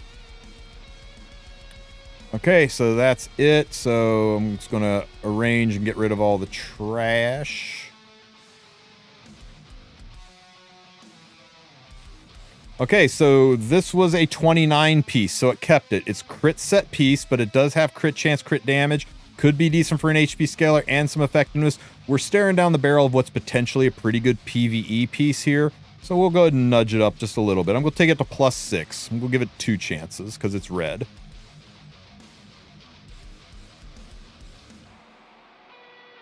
I'm having trouble caring about this piece anymore. Those 2 mid rolls. And this is a damage set with damage stats. It might be okay on an HP scaler, but if I was a relatively new player, I would go ahead and try to push this a little further, but For my account, I'm not feeling it. I'm just walking on that one. This is a weird one. It's very weird to see 28 gear score on purple gear. Very, very rare. So, and that's because it's all max. 5 is max crit chance, and 8 and 8 are max defense and effectiveness. But I really got to ask myself, where am I going to use this?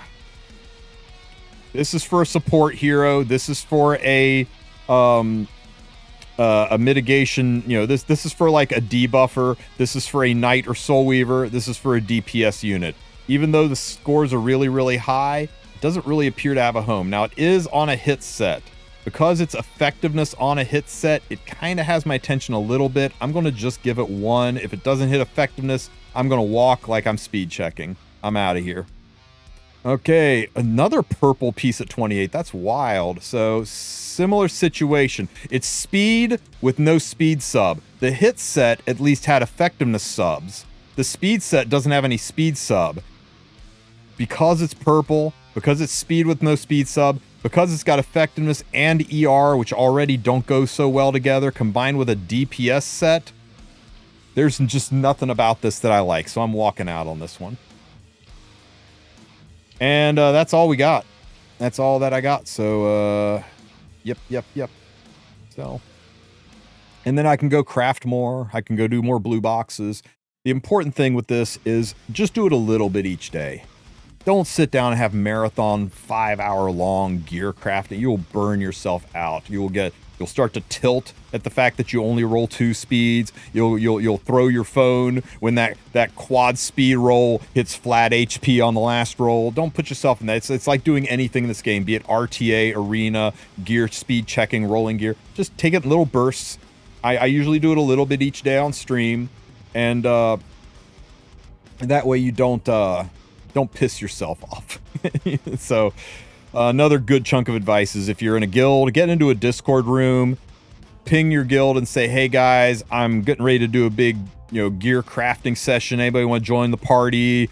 Make fun of me when I roll bad rolls, give me advice when I'm stuck on a piece, and get a couple of your guildies in there and have some fun with it. Same thing with RTA too. You want to try out your RTA, get some people in there, not so much to coach you, but to hang and make a party out of it. Cheer when you do great, laugh at you when you do badly. It takes some of the edge off and helps you learn it. It's much more fun with friends. How does one farm dust? You talking about powder of knowledge, or are you talking about gear dust? If you're talking about gear dust, you farm it by doing adventure. When you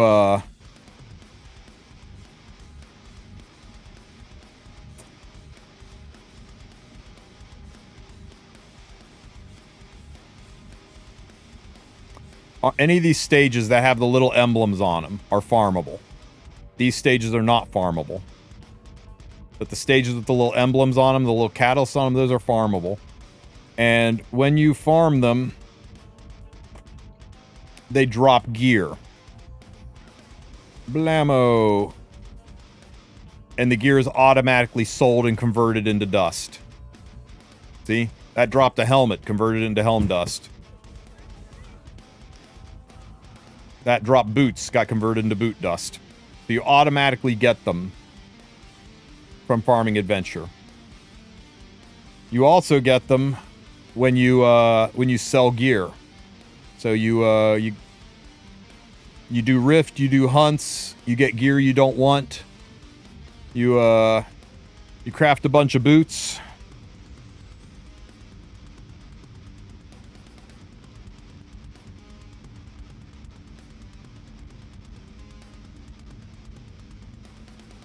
And you sell the boots you don't want.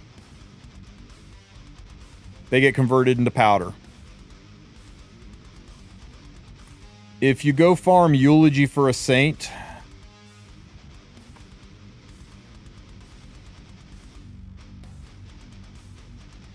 it's better for gold, and it actually drops more powder and charms. The reason it drops more powder and charms is because Eulogy for a Saint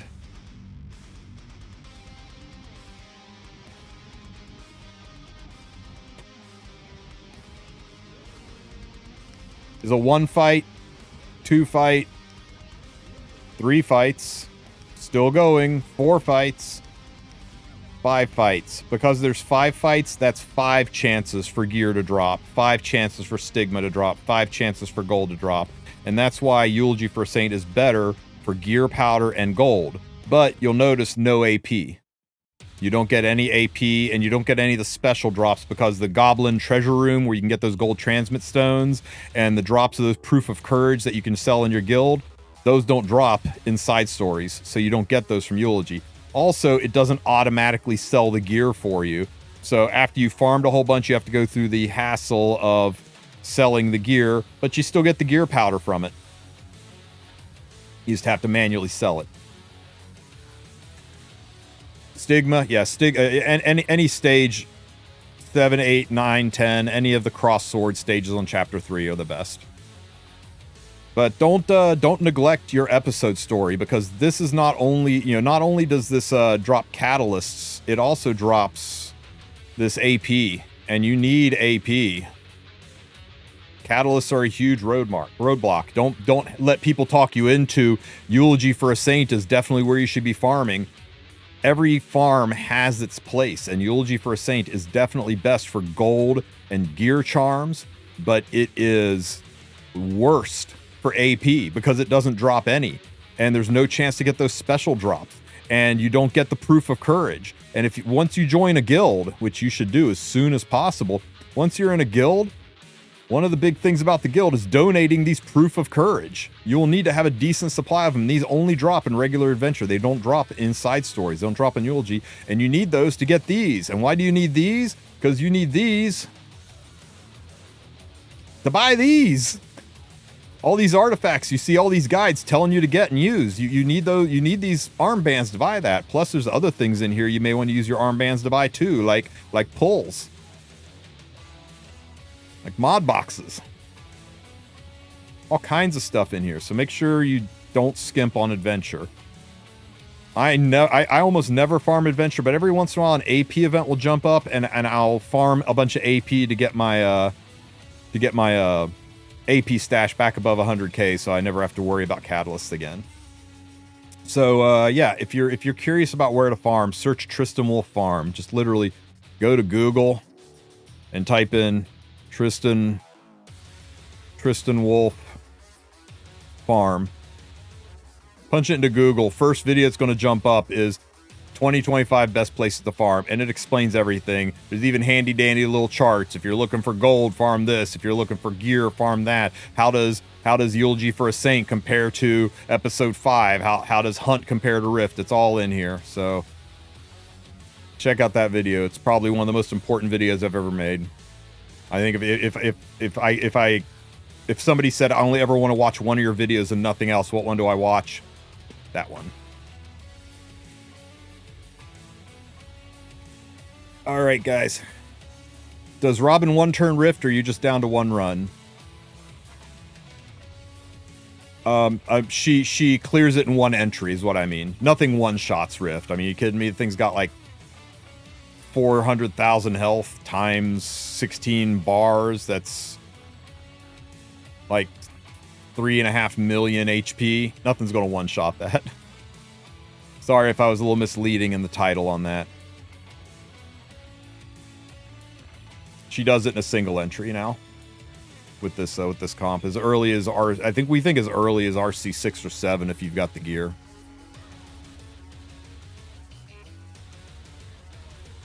Anybody have any last questions? Is there a guide for pets?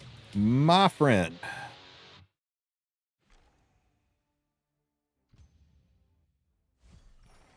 All you need to do is change this to TristenWulf Pets. It's a little outdated. I do need to update it, but tips and tricks to triple your chance to get S-rank pets. It is only 5 minutes long. Back before I knew you wanted to make videos 8 minutes long to get people to watch them. Crazy. But yeah, I'm going to remake the pet guide to make it a little bit more modern. Cover a few of the new things, new changes and stuff. But yeah, everything you need to know about pets is right here. Obey me. Obey me. Let a girl have her peace, will ya? All right, guys. Anything else you want to see, do, or talk about before I raid you guys out here and go have some dinner, get this new Rift guide updated, and start relaxing and starting my weekend?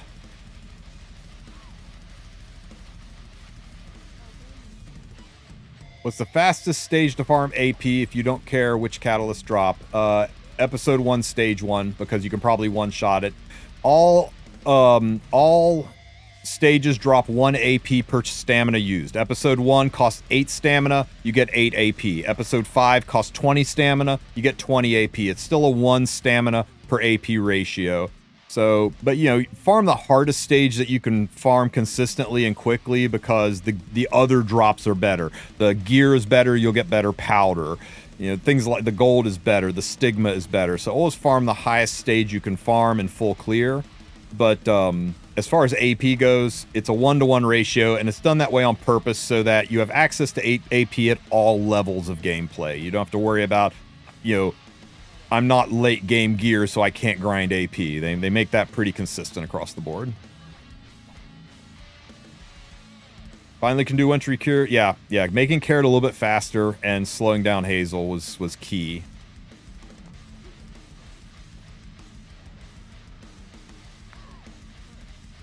All right, guys, we're gonna go check out my guilty car 6. He is summoning his Robin. He is behind on the pool behind. He's not on the ball, guys. Not on the ball. I will catch you guys next time. Everybody go say hi to Car, and yeah, be good, or be good at it. Catch you guys later.